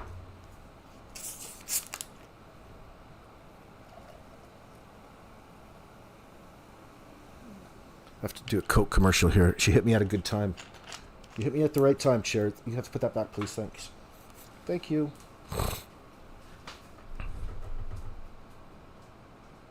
So how much of the benefit of the doubt do you guys have left for Daniel at this point in time? Yeah, Daniel has came out, but he's putting all of the blame back on Malaya in this circumstance. Is that because he's got reason to?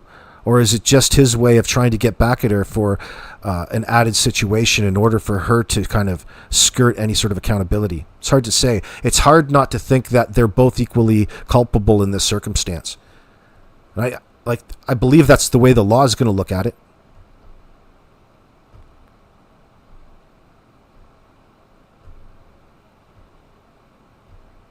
Daniel likes his bling, watches, chain necklaces, ATV, yet they have to put a blanket on the window.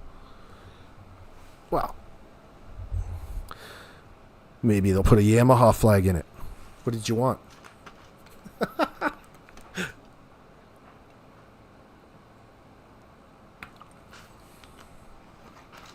They're not considered missing when they know what happened.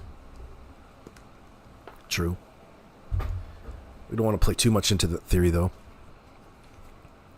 There's a few things going on in the case. There's the original situation. They have to go with the initial report till they have reason otherwise. So it's got to go along in parallel with a separate criminal investigation because of the level of bullshit at hand.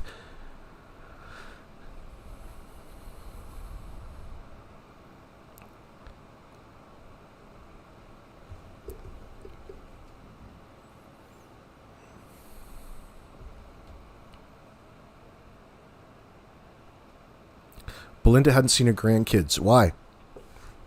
Therese says she's a biological grandmother. It's all ridiculous. That's a good question as well. Like, why did she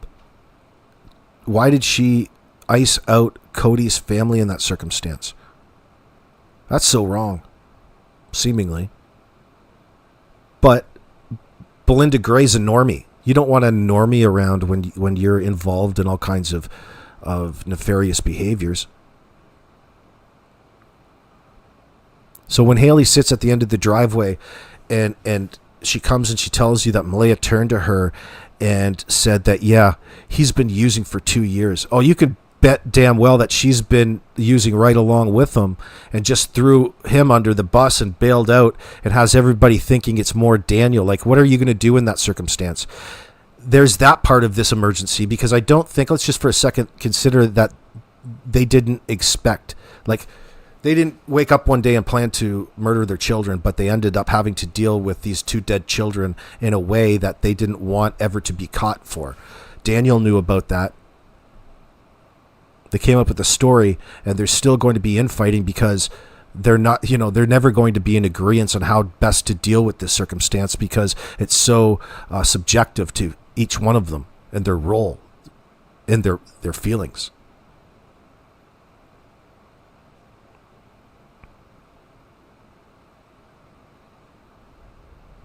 Nini,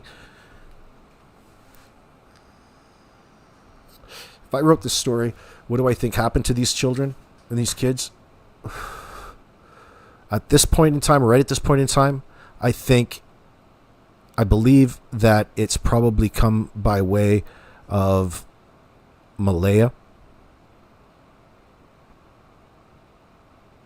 At the end of the day, Daniel doesn't seem to be too cognizant of parenting, and for whatever reason, it's going to come through that Malaya essentially has checked out of being a parent, and it was through that disassociation that these children ultimately found their demise. And Daniel probably is helped with the cover-up out of love and desperation, and he's being pulled into something right now. He's already in trouble, let's put it that way, but he's going to the extent, great extents. Like, how else are you going to get in front of the camera like this and then turn around and tell the same CBC that there's so much more to the story and you'll be visiting Malaya in prison someday? Doesn't the fact that he's indicating that prison is going to be a factor someday, that would tell me that he thinks he already knows the worst. He's just trying to distance himself from any sort of wrongdoing. And that's going to take some time, right?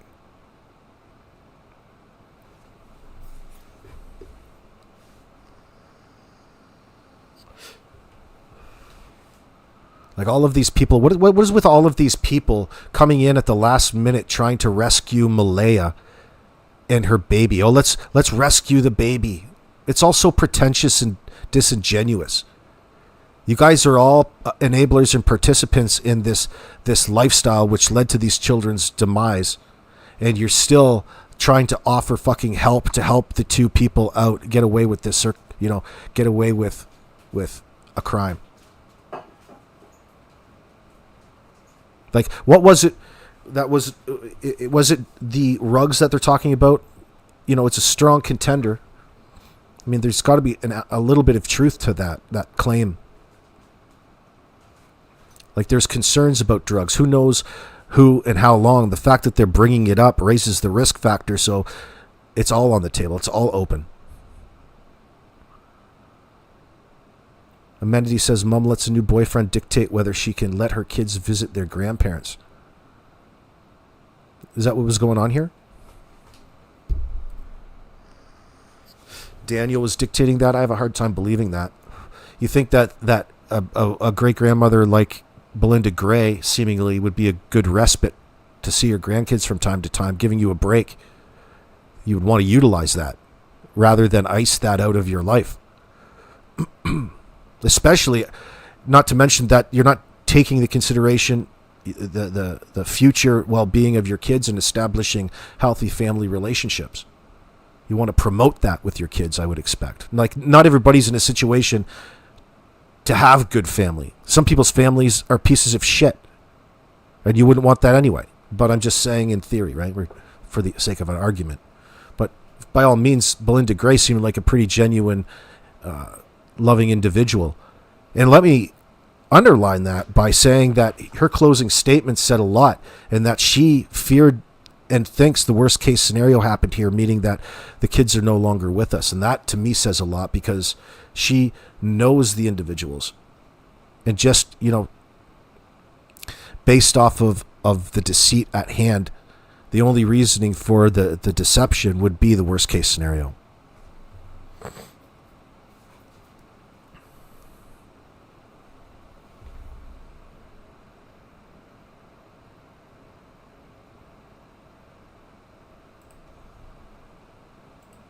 Dirt roads, as many culverts as it could, and waited for the police to get there.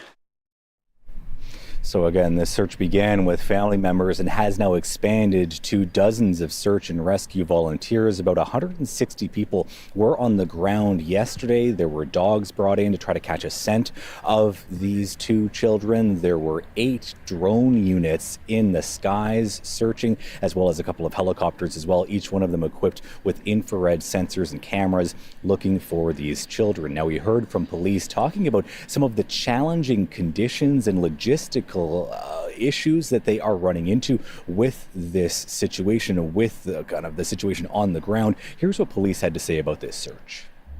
With the wet weather, it makes things a little more complicated for our searchers. Given they're in the woods, it's wet, things are slippery, footing's not the greatest. It's the water's it's not the best, but they're still trudging through and they're still working hard at doing the job that they have to do. Again, we know that 6-year-old Lilly Sullivan and 4-year-old Jack Sullivan went missing on Friday morning. That is when this search began and when the family reported them missing. And again, the search has been ongoing since that time. Heather? Brett, I'm sure people following the story Let me just go over and pull up this interview with the CBC, the latest one. It's much more telling. I'm sure it'll be there. There it is right here. I didn't kill Lilly and Jack. So already the thumbnail in the CBC, like for a place like the CBC, that's fairly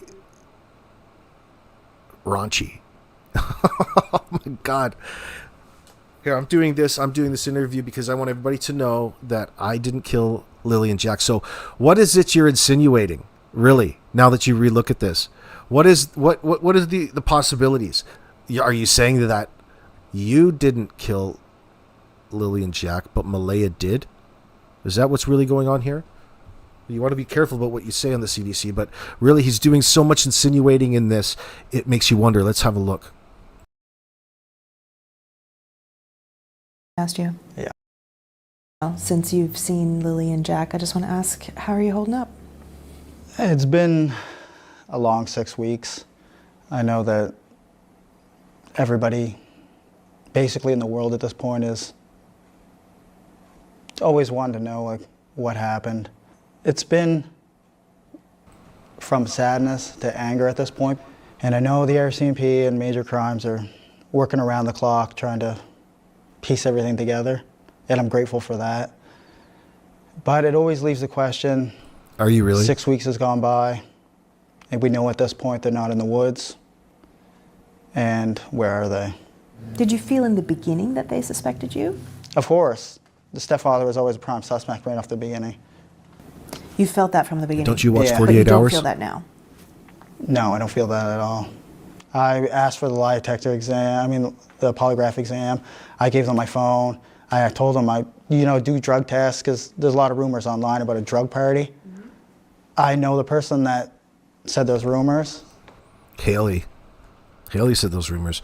Haley, what do you think about Daniel claiming to have done a drug test? Wouldn't that kind of snuff out any of your suspicions? And the way that she tells that story is a little bit questionable. Why isn't nobody can tell a story in a normal fashion, at least to be believable? It initially tells you that there's a lot of effort being put in to fabricate, and that they're not very good at it as an alternative to normal sounding, relaying some information from your memory. And it was just to take the heat off themselves. Was there any kind of party? No, Was there any kind of gathering that No. someone might have thought was a party? no, There were no people at the house? no. Not the night before. Okay, you mentioned you offered to take a polygraph test. Yeah. Did the RCMP take you up on that? Yes, they did. And how did that unfold? That unfolded in my favor. They obviously know I wasn't lying about anything. So they said, yep, great, thank you, come in Yeah. for a polygraph test. Yeah, it took a little while to set up, and When did you do that test? I don't know the exact date, but that would be. Jesus Christ, man. What is with these people and not knowing exact times and dates? Oh, I can't figure that out yet. I don't know. Let me think. Do you guys think this guy's believable at this point in time? How is it she's the only one lying in this circumstance? It seems so far out there. Because because there's got to be more than him. Like there's Janie there. There's her brother or his brother. Yeah, you guys have a right to be suspicious. At least 3 weeks ago, probably. So roughly 3 weeks after the disappearance. Yeah. And I think most Canadians wouldn't have any idea what's involved with that. Can you describe the process? You go in and just tell us right from the start. We go in, sit down in a big comfy chair, and they have multiple sensory pads. You have them underneath your forearms, you have them underneath your butt, and you have them underneath your feet with your shoes off. You have a sweat gland on one finger. You have a measuring instrument for blood flow that goes in and out of your hand. And you have a cuff on your arm for blood pressure to measure your pulse. Were you nervous? Yeah, I was extremely nervous. Especially with the first question they asked you, did you kill Lilly and Jack? That was the first question they asked you. Yeah. So the question is, why would he be so nervous asking a question that he would otherwise should be eager to get out of the way? Why are you so nervous about answering this question? Because you're not sure if you're going to pass the test, yes or no? That would be the natural answer. Like, this dude must be tweaking.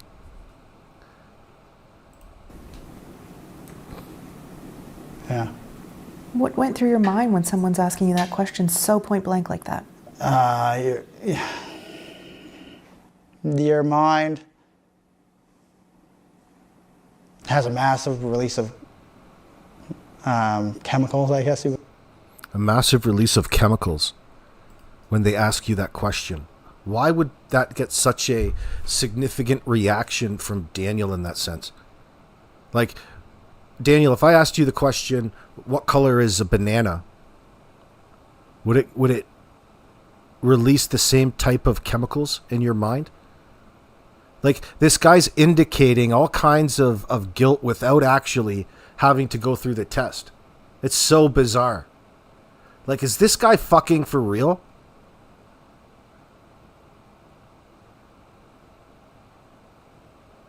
Like, forget the fact whether there's an answer to the test. Just his reaction and him talking about it tells you so much. Tells you so much.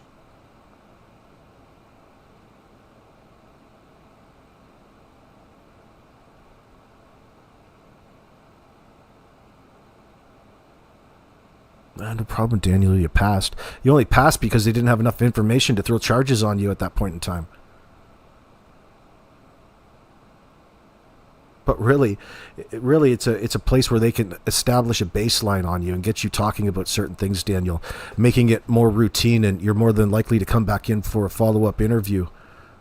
Daniel, I've got a few more questions. Do you want to come downtown for me, son? Don't worry, you can go home anytime. And let me reiterate by telling you that this is not in any way an interrogation. This is just us talking here.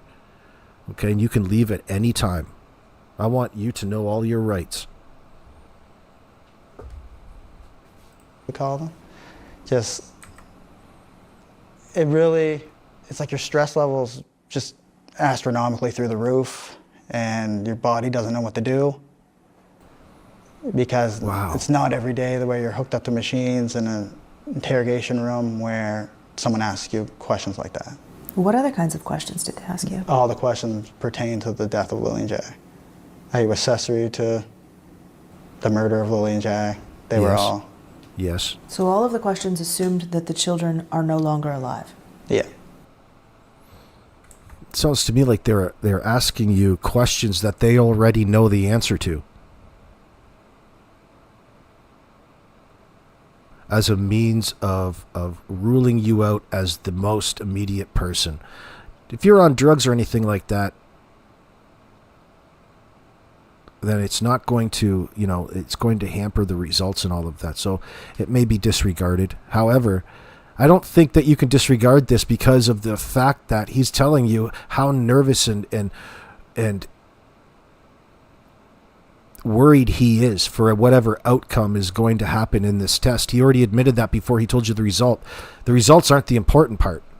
It's how you behave and act throughout the questions. I mean, they could hold whatever against you that would warrant further attention. But it sounds to me like they already know the answer to that. And they want to know if you have anything to fucking do with it, and if you're helping cover it up in any way. Just because you passed doesn't mean shit. Just because it worked in your favor really doesn't mean much. In fact, that's not even an answer. Because what sort of test is it actually? What sort of test is this actually? Is this going to get you an A, B, C, or D? No. No, dude. This is a tool they use in law enforcement to get you in and talking. One way or the other. It doesn't necessarily direct how they're going to go ahead and prosecute the hell out of you. What choice did you have? You didn't have any choice. You were going to take it one way or the other. Regardless if you're an abuser or not of drugs. So how is it that this guy can now from here go ahead and say that there's all kinds of things that he wishes he could tell you about the case? He's going to be visiting Malaya in prison with Meadow. That's never going to happen. There were no questions at all about, did you take them somewhere? Could No. they be somewhere? No. The police have done a number of polygraph tests. They've done 53 formal interviews. Do you know who these people are? Yeah. That's a lot of interviews. It is a lot of interviews. A lot of them are my family, people that live in the area. And those interviews, typically, my interview was 4 hours. And a lot of the interviews from my family were 1-2 hours. So there's a lot of time taken up and they ask detailed questions. Do you know who else actually? So think about all the good watching that we're going to have at some point in the very near future. There's going to be all of the interview footage to Foya. There's going to be interviews of Janie. Interviews of... Everything's going to be multiples of 2 and 3 in this. So there's going to be interviews with Janie, interviews with Daniel here, interviews with Malaya. Haley's going to be up there, you would think. I wonder if they interviewed the old man at the back in the shed, his brother. Wait till the follow-up interviews. They probably haven't even gone up for follow-up interviews at this point in time.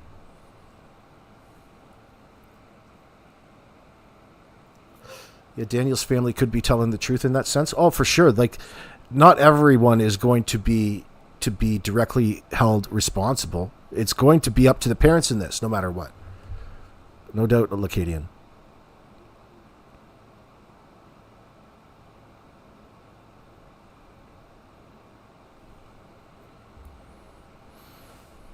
Actually took a polygraph test?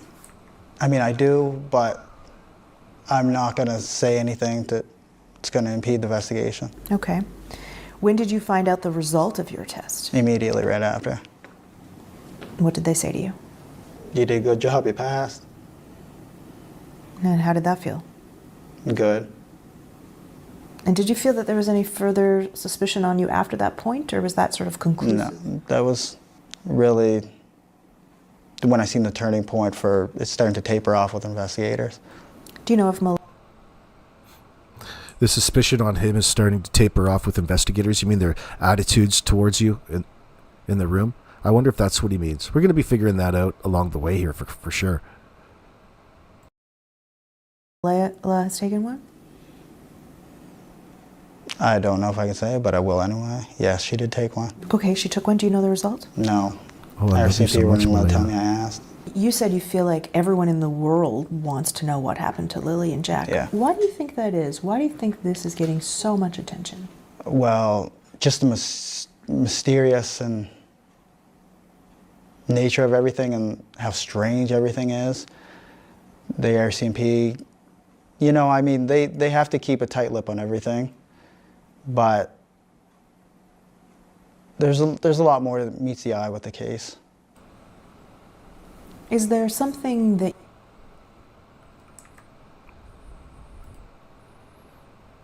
There's a lot more that meets the eye to this case. Damn. Talk about driving home that mystery. That son of a bitch. I wonder what that is. I wonder what these things Daniel knows are. It does seem like he's playing. It just seems so out there. To be sitting up there, telling them in one hand that you don't want to hamper an investigation. I guess it makes sense because there's still an investigation regardless. It's like they're talking around the fact that this is not as it seems. Why wouldn't you just up and address it and explain it in that sense? Because to him that would impede the investigation. Yeah, it probably would, I would think. You can't put the media ahead of your investigation.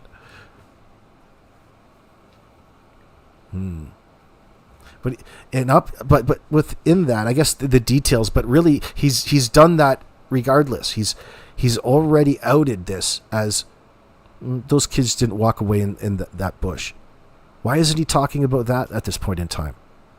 Why isn't he talking about the kids being in the bush or anything about Jack and Lily in that circumstance? It's all suspicion on him. It's all focused around where the detectives have their suspicion at this point in time, as if everybody already knows that the kids aren't in that bush. And I guess he acknowledged that in the beginning a little bit, just quickly. You think the public doesn't know that you can share, that you want the public to know? That's a hard one because I don't want to impede the investigation in any way.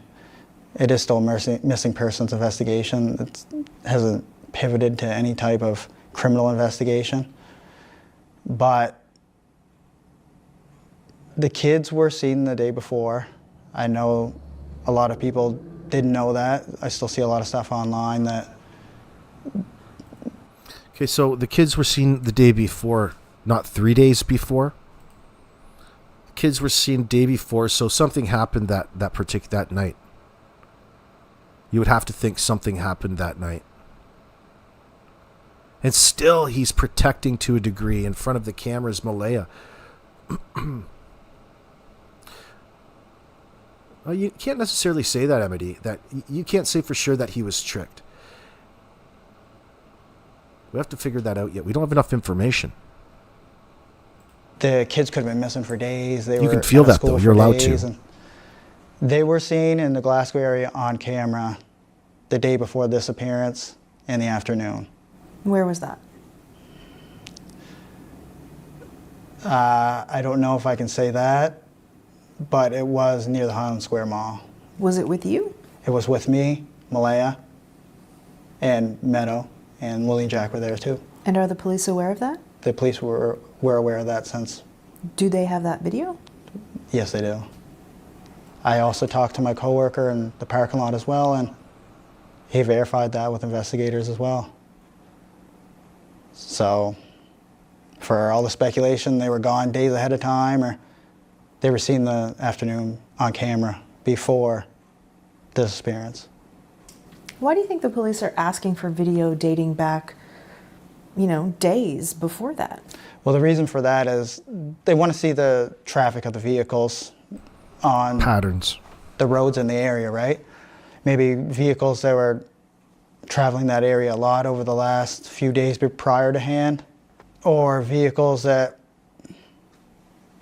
weren't seen in the area, or vehicles that were seen in the area, like local people that are, making frequent trips past the house, or which it's all considered evidence. I mean, the more pictures and videos is the better.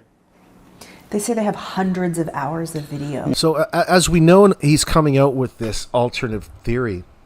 It seems to me that he's being awfully careful in introducing an alternate theory as he's downplaying the kids walking into the bush, which is 100% on Malaya, right? Because she's the one who called 911. He's trying to put that on her, when in fact they both repeated the exact same story.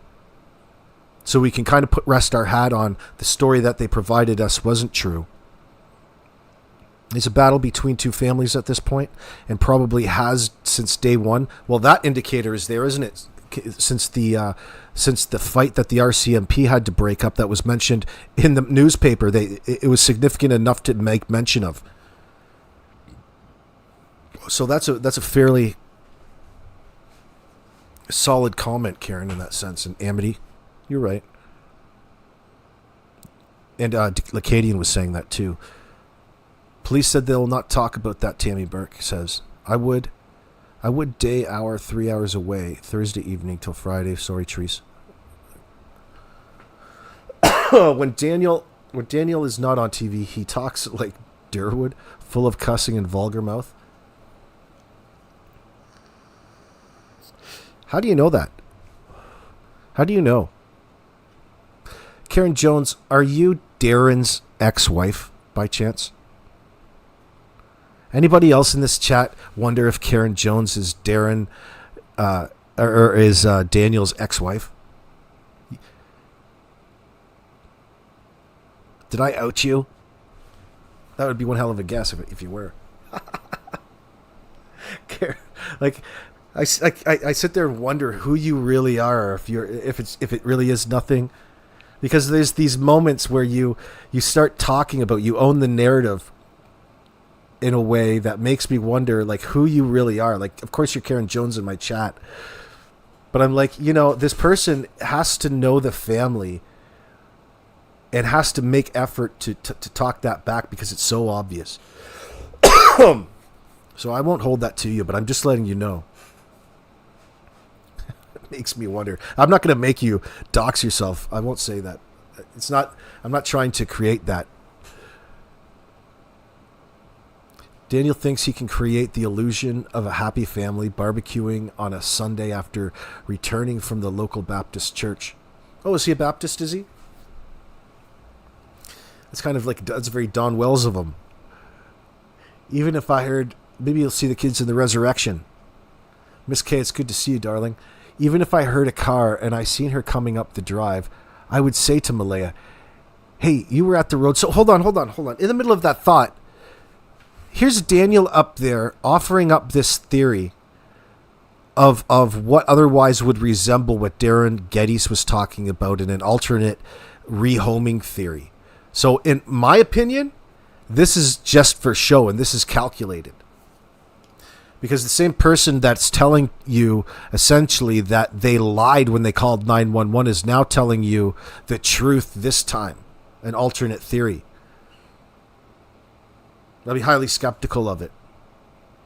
Because, again, the first one they're seeing in front of their eyes, it's not working very well. So somebody's going to have to, the heat's there, the pressure's getting, increasingly more and more increased on them, and it's starting to break a little bit. And Daniel's talking about the pressure, but he really thinks he's out of the woods because he's being, and he might have a point, because he's being so, we'll call it, available to police and working with them in that sense. We'll call it. We'll give him the benefit of the doubt to a degree, even though people are going to have probably different opinions after they find out. But who knows what really happened at this point. What do you say, Mel Wilkie? Hardware visit might equal... Oh, you're talking about where they were on CCTV? Amenity, they were having drug parties, I swear. But what it really is, like when you want to get down to it and somebody's asking you, like your parents, well, what do you consider a party? That was always my thing. It's like, well, it's not really a party. It was just this. You're trying to minimize things, or you're trying to embellish things to make your point. Like, who really can tell? It's an indicator that there was all kinds of traffic there that would otherwise cause concern for some weird business that people are alluding to, and that's being talked about quite often. I don't know what's true because I don't know them. I just trust the process here that we're all caught up in enough to recognize where things are, probably have an ounce of truth to them because of how they're being talked about. Because people out there know the answers to this, not just those two. There's other people out there that know the answers. Are they telling the truth or are they lying? So this Logan and Haley now. So Logan, I'm confused as to her association to the family, although Logan introduced herself when she was there that morning as an alternate to take Meadow because of the heat that was coming down from CPS. Do I understand that right? Like, why is there all kinds of offers on the table the day that the kids are reported missing to take Meadow off your hands?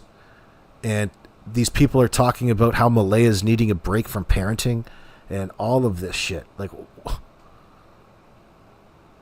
it's hard not to think that everything or one thing doesn't have to do with the other. Look, you might need a break from parenting. You just killed two of them. I mean, that's a morbid statement, no doubt. But there might be some multi-meaning to that.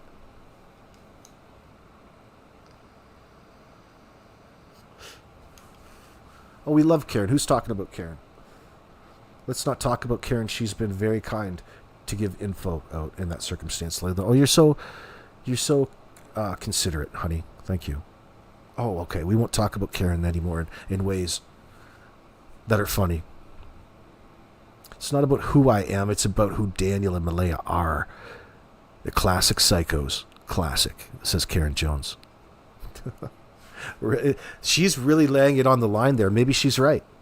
I tend to think that there's some sort of humanity in everybody in that sense. I'd like to find out where that is, but she's calling these two pure psychos. That says a lot.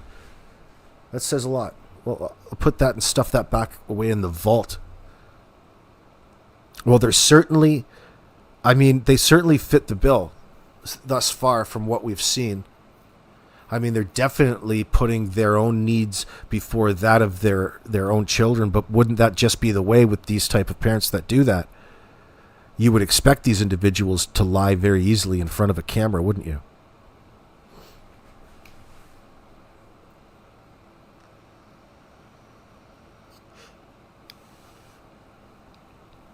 Yeah, but the fact that there's talk about Janie being out there filling potholes, and there's time discrepancies around it. You know, this is another thing that they like to bring up because it accounts for why she was out there rustling around all of this fresh gravel, looking like, there's a reason to cover up any sort of evidence at that point. So she's out there just rustling around the loose gravel, make sure that nobody's getting any tire tracks, making sure nothing sticks out that's going to burn them a little bit later. Because they're just about to call 911 in a few hours and try to get away with something, maybe. Or maybe she doesn't know anything about it. We love to speculate, but maybe there's a chance that Janie doesn't know anything about it. They can't all be brutal killers, but Malaya, the one person that... Listen, she's cold as ice, man. She couldn't wait to get rid of her kids and go and save her own skin. Why is that? What's going on in that mind of hers?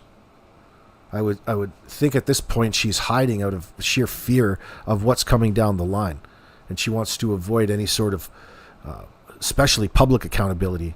She's not about to be up there championing the return of her children, especially now after what Daniel's on the CBC here saying. You imagine the conversation? I don't think that's going to happen. That would be fantastic ratings, though, wouldn't it? That would be worth paying for. But the end of it all, you have to, the primary focus has to be Jack and Lily here. And it is, even though that we get so far off kilter, all of this nonsense relates back to the circumstances leading up to the disappearance of Jack and Lily. What was that exactly? And it's sounding like whatever it is directly equates to what Daniel would otherwise consider Malaya not doing her motherly duties, and he's indicating that she was disassociated, which would be an effect of the drugs that they were both sharing that Haley talks about at the end of the driveway. You know, it has the writings on the wall, so to speak, in that circumstance. And that, for the Queen who's listening, the Vault XL, in this circumstance, that would be a reason why people are talking about the children accidentally ODing, because let's not forget we're talking about two. And when they've already indicated to you that they were in and out of sleep, and they were, in other words, actively neglecting their children, you could consider that. They were already, their story is they're actively neglecting their children by, waiting in and out of sleep and briefly hearing them, playing in the other room mid-morning. Fuck is that? But nonetheless, if that's the story that they want to go with, not that it's true, that's the minimum that they want to admit to, psychologically. So they're opening up your mind into wondering for the opportunity for those kids to get up to no good and put blame back on them for them wandering away and never to be seen again in the woods. But we know it's not that. We know it's not that way. So the question is, what then happened? What the fuck was going on there the night before? What was occurring?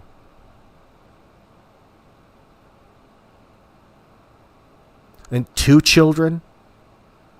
So maybe they're telling you essentially, in not so many words or in the right order of operations here, that yeah, they were while whatever occurred to the children that they had to then turn cover up happened while they were in and out of sleep or trying to in their bedroom busy with Meadow at some point in the night.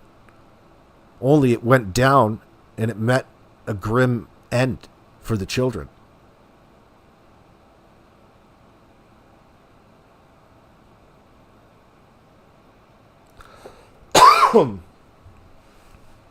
And one would have to think, well, what is going to preoccupy parents to the point of just letting kids do what they want to the point of they got themselves into trouble, or maybe they were watching them get high in that sense and went and got into mom and dad's supply, and the next thing you know, hours later, their breathing stopped in that sense.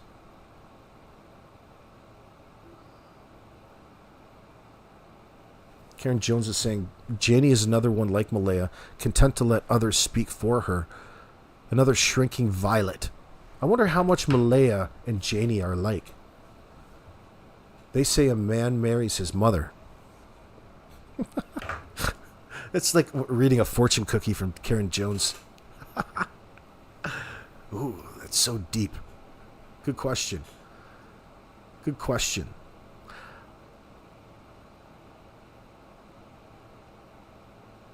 When police can say how they seen Tammy Burke is talking, when police can say how they seen the kids the day before, I will believe they were seen until this timeline is giving them more time.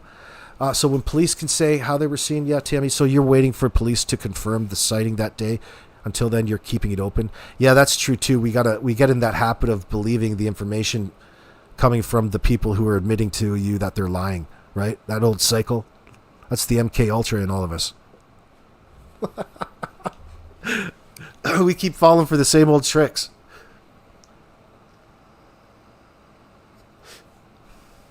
Lacadian LeBlanc. Really, you don't think Janie would play this game unless on antidepressants? There is some other reason? Oh, Big Pharma will probably have their hands in this at some point. Karen's older because she received an old tune. The parents haven't made the focus, Lily and Jack. The parents, right? The parents, family, and friends have primarily focused on the narrative on them defending them, more worried about how they are perceived. This has been true, and that's worrying, isn't it? So when I hear that comment, I should be a little bit more forgiving, I think, because that's really what they're intending is I wish the parents in this circumstance would be. I wish this was. It's weird because you don't wish this to be a legitimate missing child's case. I think the time for wishing would have been far before they went missing. I hope that they become better parents and more attentive parents. What are making them fall out and not, not be dealing with Jack and Lily the way that they should? They're not receiving the sort of attention at home and engagement from the parents that they otherwise should.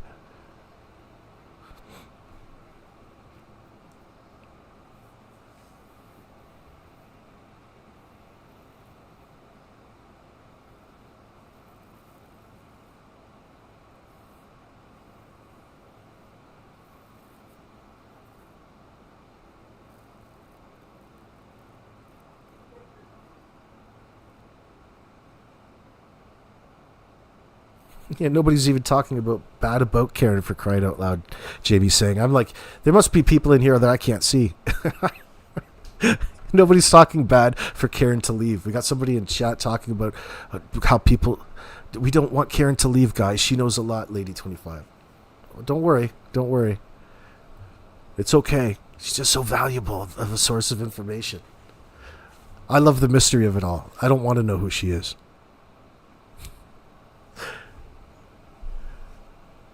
Mm-hmm. Do you know if they've found anything on those videos? I think it was up to 2 weeks ago, they had footage that they examined for evidence that was 8 kilometers diameter out from the house. So that was after a month. That's how long it took to get footage and review it 8 kilometers out. So but what's on the video? I will, Tammy. I don't know. I'm only limited by what they tell me. How often are they in touch with you? Investigators now, I'd say maybe once every 5 days. And usually I'm the one who calls or messages them. And how has that changed over the course of the 6 weeks?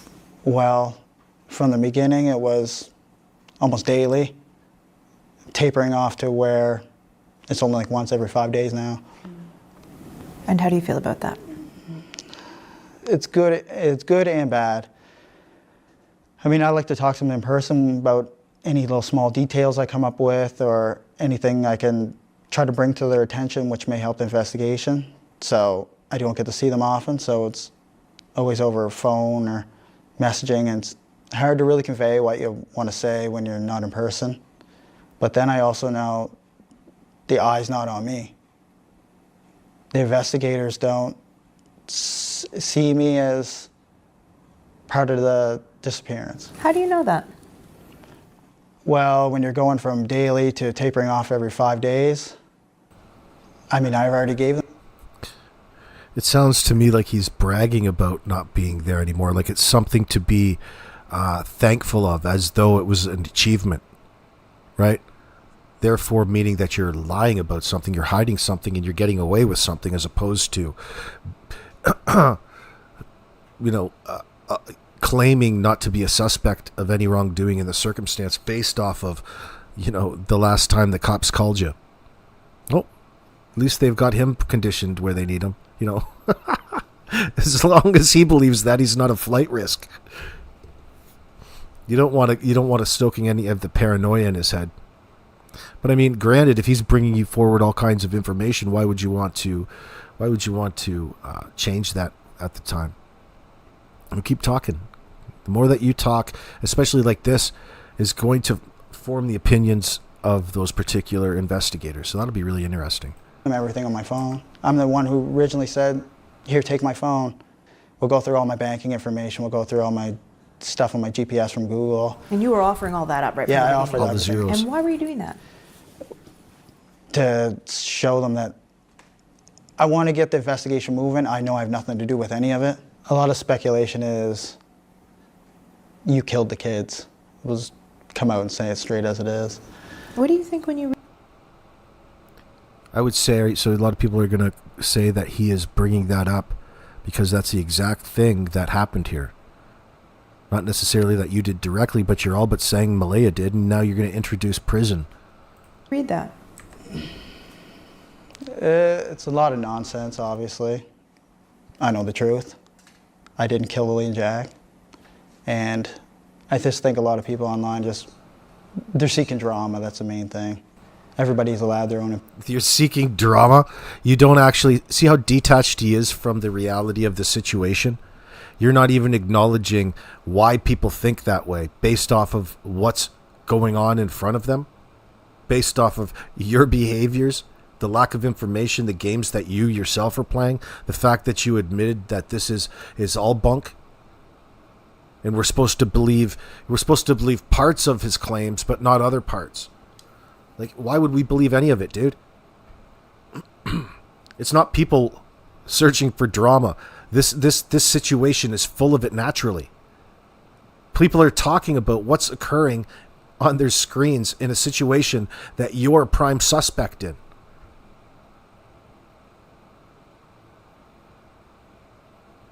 Do you think that he requested the interview himself? I'd be curious to know.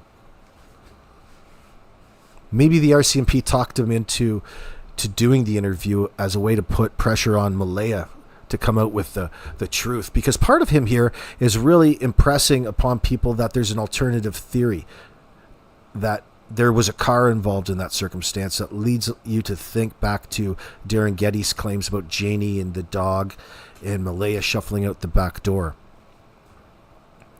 So maybe there's some truth to that.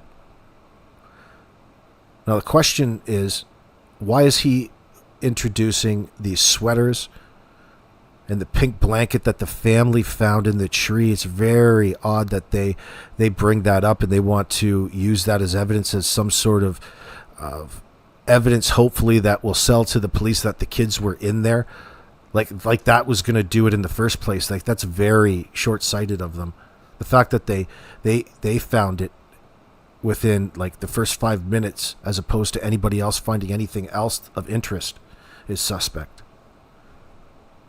Your dog's sitting a greyhound today, Quillfish. Are you gonna race it a little bit? You gonna race it outside? Don't let it get away from you.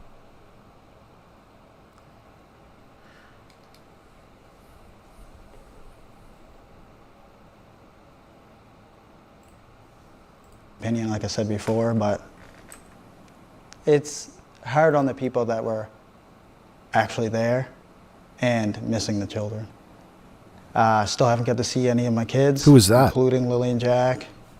And that's been really tough, going from a family of 7, including my other 2 kids that live in Halifax now. Going from a family of 7 in a blink of an eye, or families. Oh, look at how he closed out, making himself look like a victim, and he's fishing for your sympathy out there, because he's not telling you that he just fucked around on his ex-wife, skirted out on his old kids for this new relationship with Malaya, probably because they both had a drug habit. They fell in love and could enable their drug habit potentially. That's what some people are speculating, not necessarily me. You want me to rewind which part, Miss K?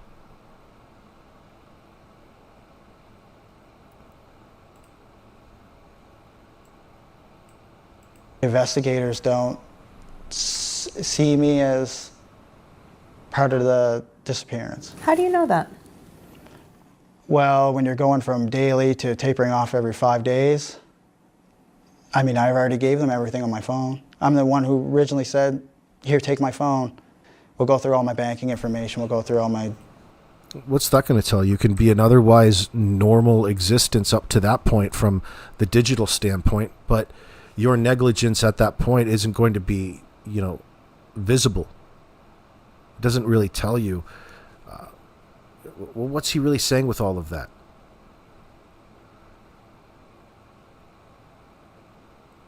Look at all my bank statements. You don't have any fucking money in there anyway. We can see that by your house you live in.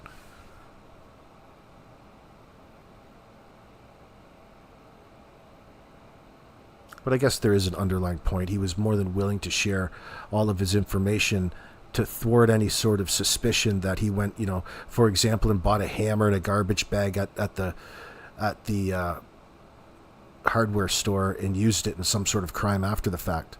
I think that's what he's alluding to.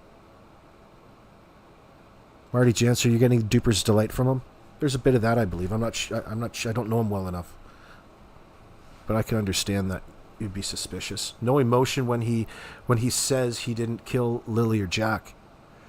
It would seem to me that the whole reason for bringing up such a harsh term like KL double hockey sticking Lily and Jack at a time like this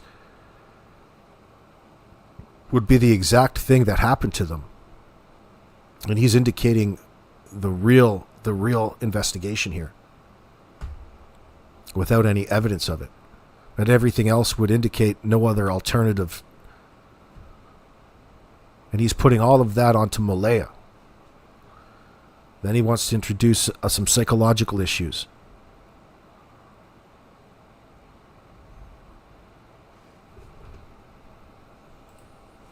Stuff on my GPS from Google. And you were offering all that up right from Yeah, the I beginning. offered everything. And why were you doing that?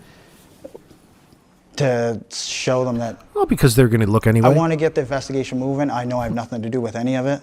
A lot of speculation is you killed the kids. We'll just come out and say it straight as it is. What do you think when you read that? It's a lot of nonsense, obviously. I know the truth. I didn't kill Lily and Jack. And I just think a lot of people online they're seeking drama. That's the main thing. Everybody's allowed their own opinion, like I said before, but it's hard on the people that were actually there and missing the children. Still haven't got to see any of my kids, including Lily and Jack, and that's been really tough, going from a family of 7, including... A family of 7. Could you imagine living a family of 7 in a little trailer like that? That's got to be crazy. That's got to be crazy. 7.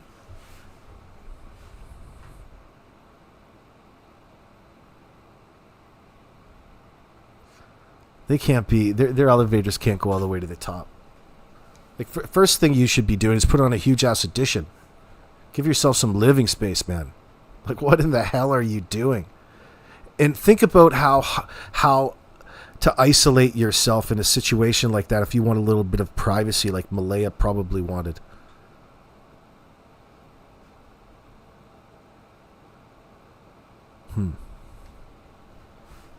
Let me see this other one. So, Tammy, you're talking about the other interview that they did. Is that the most recent one with the cop you're talking about? The cops never have anything interesting to say, though.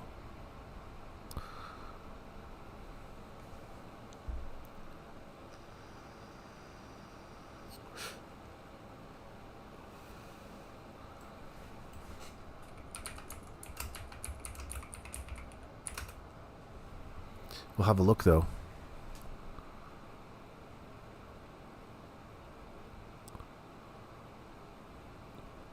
There's Bullhorn Betty. There it is. What police will tell us about the missing children? Let's go have a refresh. To be clear, we don't have evidence to suggest that an abduction took place at this time. Is it something you're still investigating, whether or not they could have been abducted? So we're exploring all investigative avenues. Evidence to suggest that.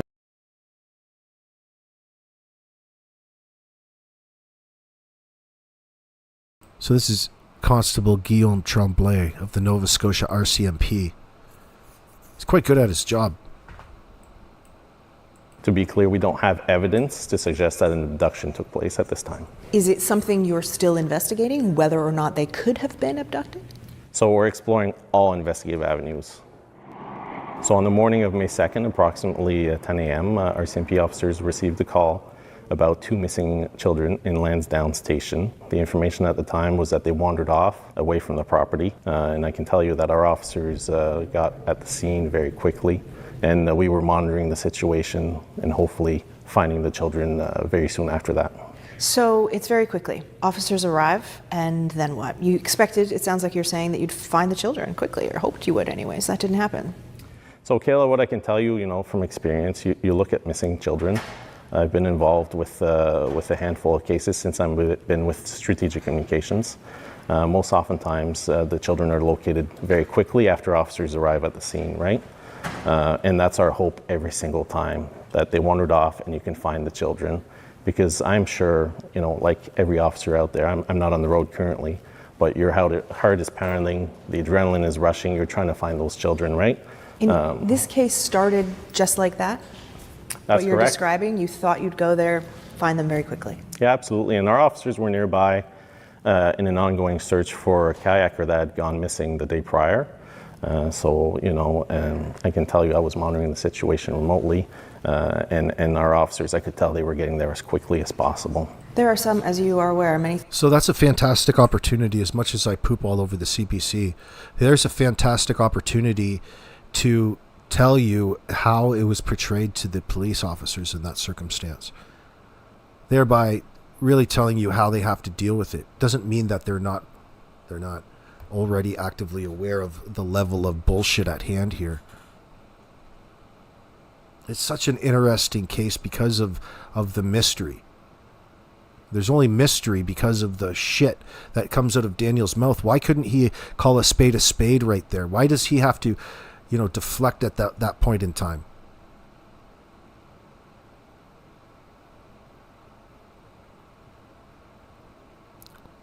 Theories out there. Some people think, well, maybe it's really just a tragic accident. Maybe they just wandered off into the woods. But you've said that it's suspicious. So at the very least, why does the RCMP view this case as suspicious? So every missing person's investigation is suspicious until it's proven that it's not. If we don't have that information to say that it's not suspicious, we have to continue to assume that it is suspicious. There's a little clause right there that we should be thankful for, because when it comes to instilling laws and how people approach these situations procedurally, you get smarter mice in that, and people seem to be able to beat the system.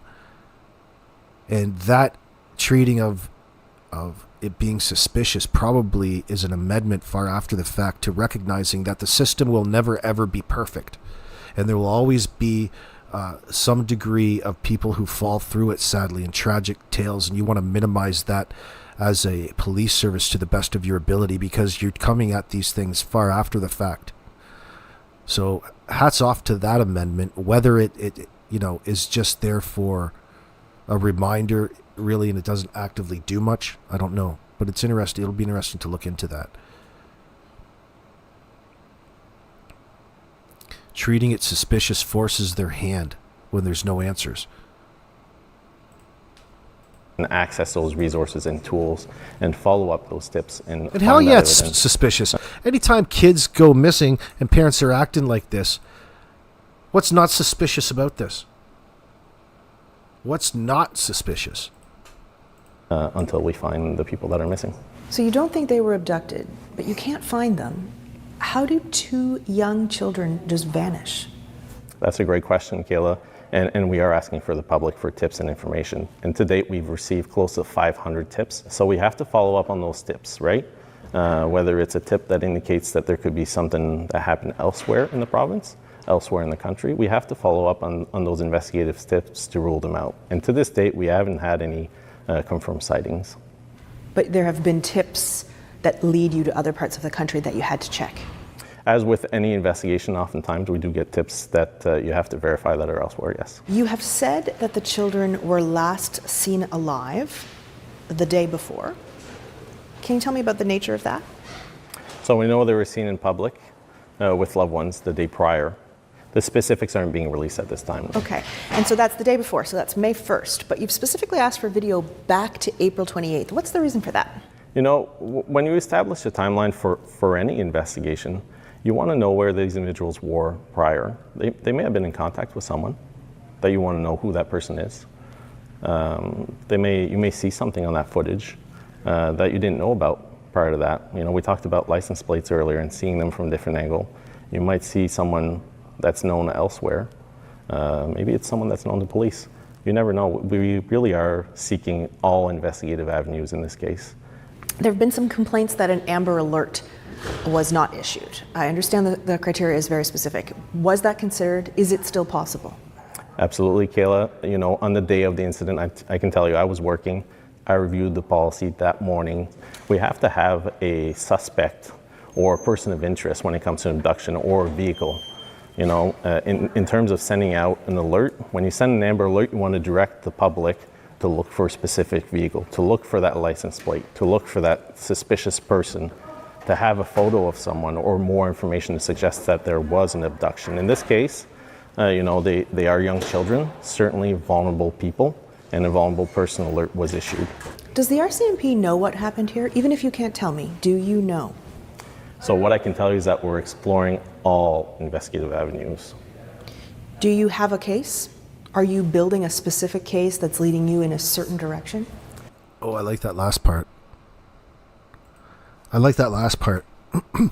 Daniel Martel, you want to be up on the CBC insinuating? Well, this cop is going to do some insinuating of his own on the CBC.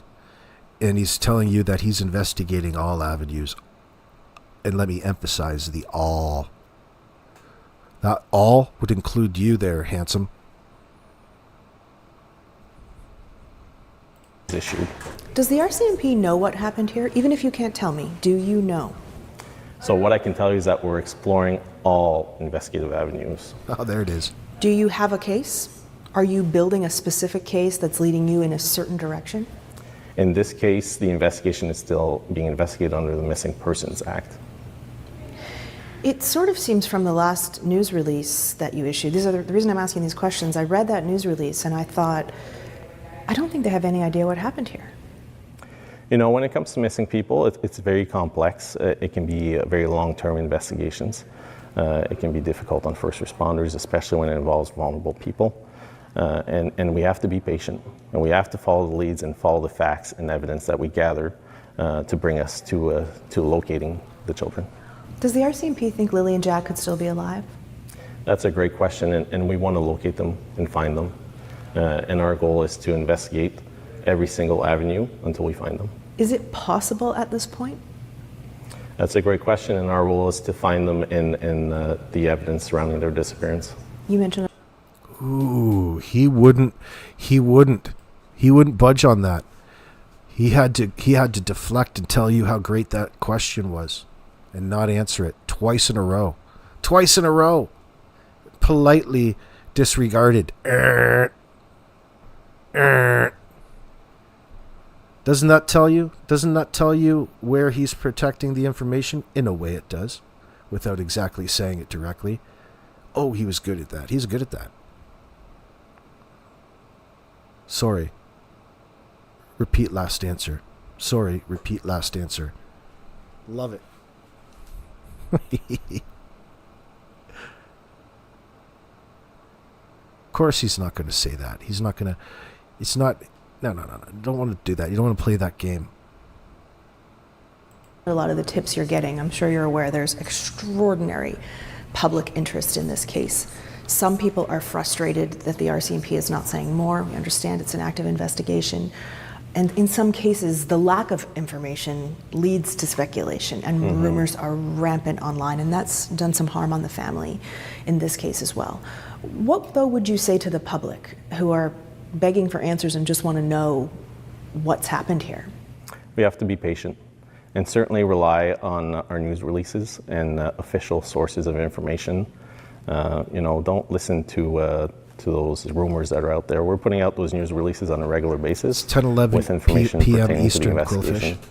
We have to be very cautious as to what type of information we release because we want to make sure that it doesn't affect the investigation.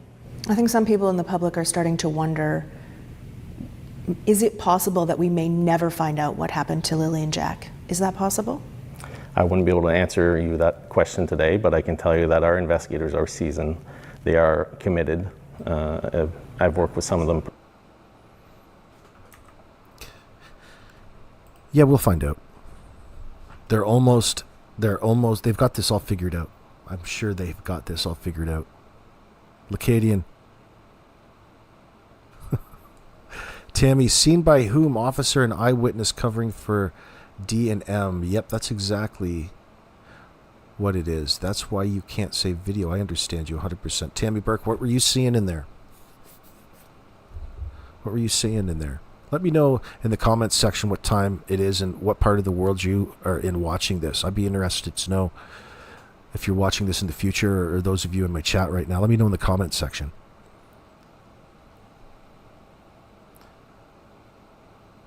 Malea's family has lots of problems, Lacadian saying. Even before she met Daniel, at one time you could have been a hero, not these days. Yeah, people keep bringing up all of the brothers and Daniel's father. You guys are telling me that there's a long criminal history and all of that. You guys have any information, send it to step-by-step exploring videos at gmail.com. If you have something on paper, I'd love to see it. You're in Alberta, Bonnie? Thinking about moving out there. As I'm watching all this shit on X. Why do you guys want to be a hero or a woman like Malaya, Karen Jones says? Who's wanting to be the hero? Oh, just you're speaking to random dudes out there that want to hit her up on Tinder? Get in her DMs? Oh, man.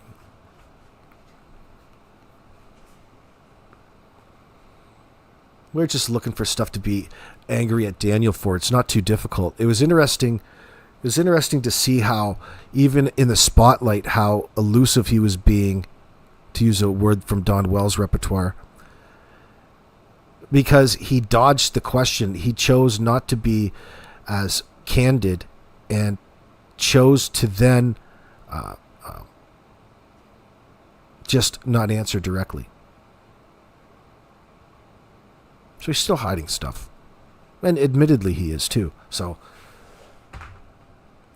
I won't hold that against him at this point, although I don't think he's by any way out of the woods in all of this, because when you're living under the same roof of the kids that met their peril, how could you not be? unless somebody, the only way that would be is that there's a massive piece of information that Daniel is probably suspect of and not directly saying that it came by way of Malaya's hand, and he's going to be the one that testifies against her. Haley, do you know what I mean? I pulled a Haley right there. Do you know what I mean? I guess that's a possibility. Not one that I've really thought about.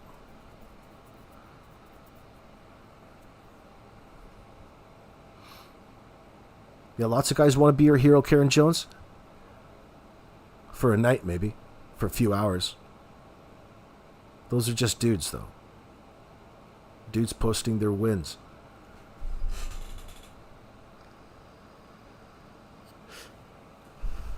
You're telling me, Lacadian, the whole Pictou County, the whole county is crime infested?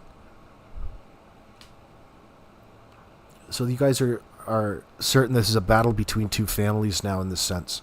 And is that what we're seeing? I'll take your words for it. But what do you guys think Malaya did? What did Malaya do? What did Malaya do in this circumstance?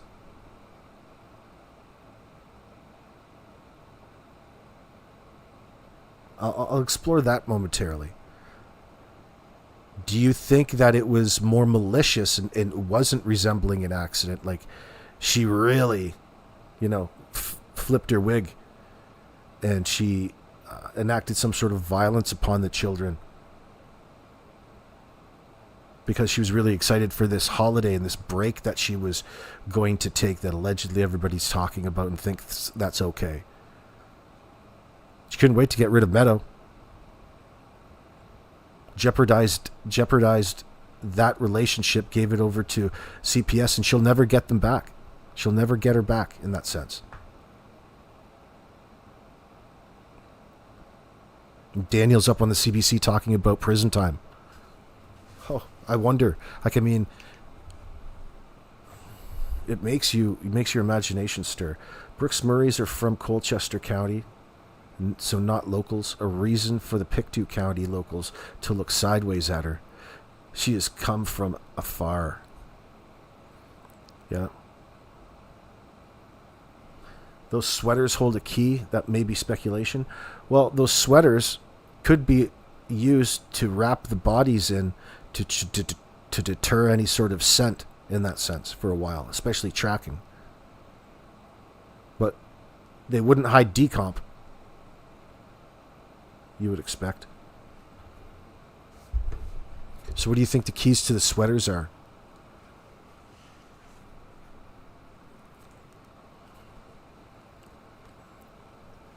Slim says Meadow connects her to Daniel. Why doesn't she want to be connected to Daniel? Because at the last minute, this is speculative, at the last minute, Slim, according to you, now how much this is true I don't know, but according to them, while they're fighting at the end of the road, it was all about where Meadow was going to go and about the drugs that they believe that they're both on, whether or not you believe the details. Drugs was the topic, and Meadow going with Logan. But Haley was at the end of the driveway, all flustered as well. At this point, we came to learn through her statements. So her only hope was to cut off Daniel, who knows the absolute truth, perhaps, or maybe not. I shouldn't put that on him yet. To cut off Daniel and then go and brainwash your two friends to come to your aid and make up how you're the victim in that circumstance, and Daniel is this maniac on these substances, and you're using that time to get away from him in order just to buy yourself a little bit more time in the heat of the moment.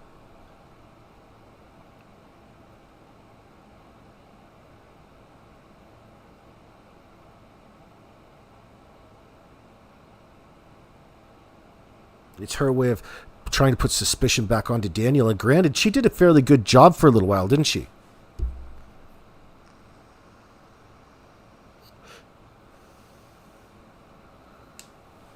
Lady Lolo, does she know any care about Meadow being taken away? Lady, Lolo, she refuses to talk to anybody. She's at absolute silence, hiding away from any sort of media attention.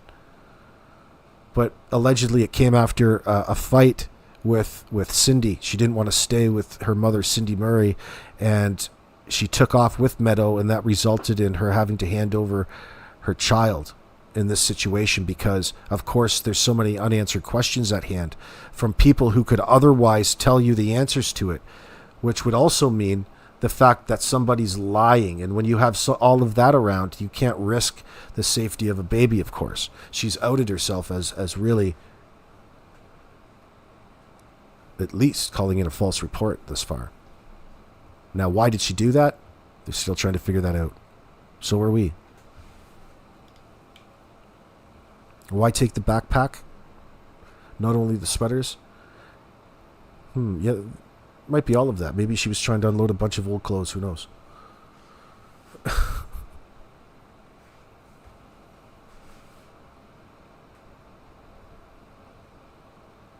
Talking about what the hell happened to people's conscience. Well, that's the next question. As soon as we figure out a little bit more accurately what's happened, slowly it'll come out. If there's more that Daniel's, talking about, it'll come out eventually. They'll have this woman in court, and the next headline that you'll see is that they have her in custody. Because she'll refuse to answer any sort of questions right into those cops making allegations.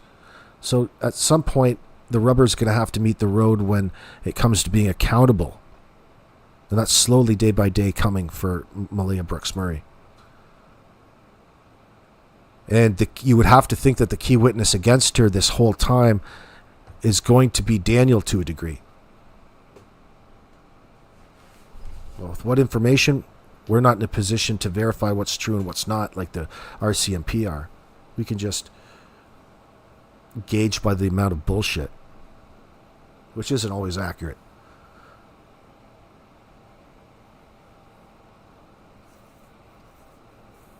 That's a sad statistic, Miss K.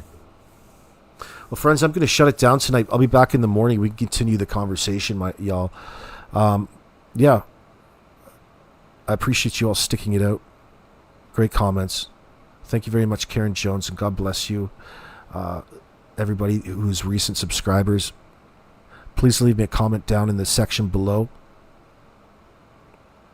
And we'll continue the conversation down there. Don't be afraid to let your opinions known, no matter how far out there you think they are. I'm eager to hear it.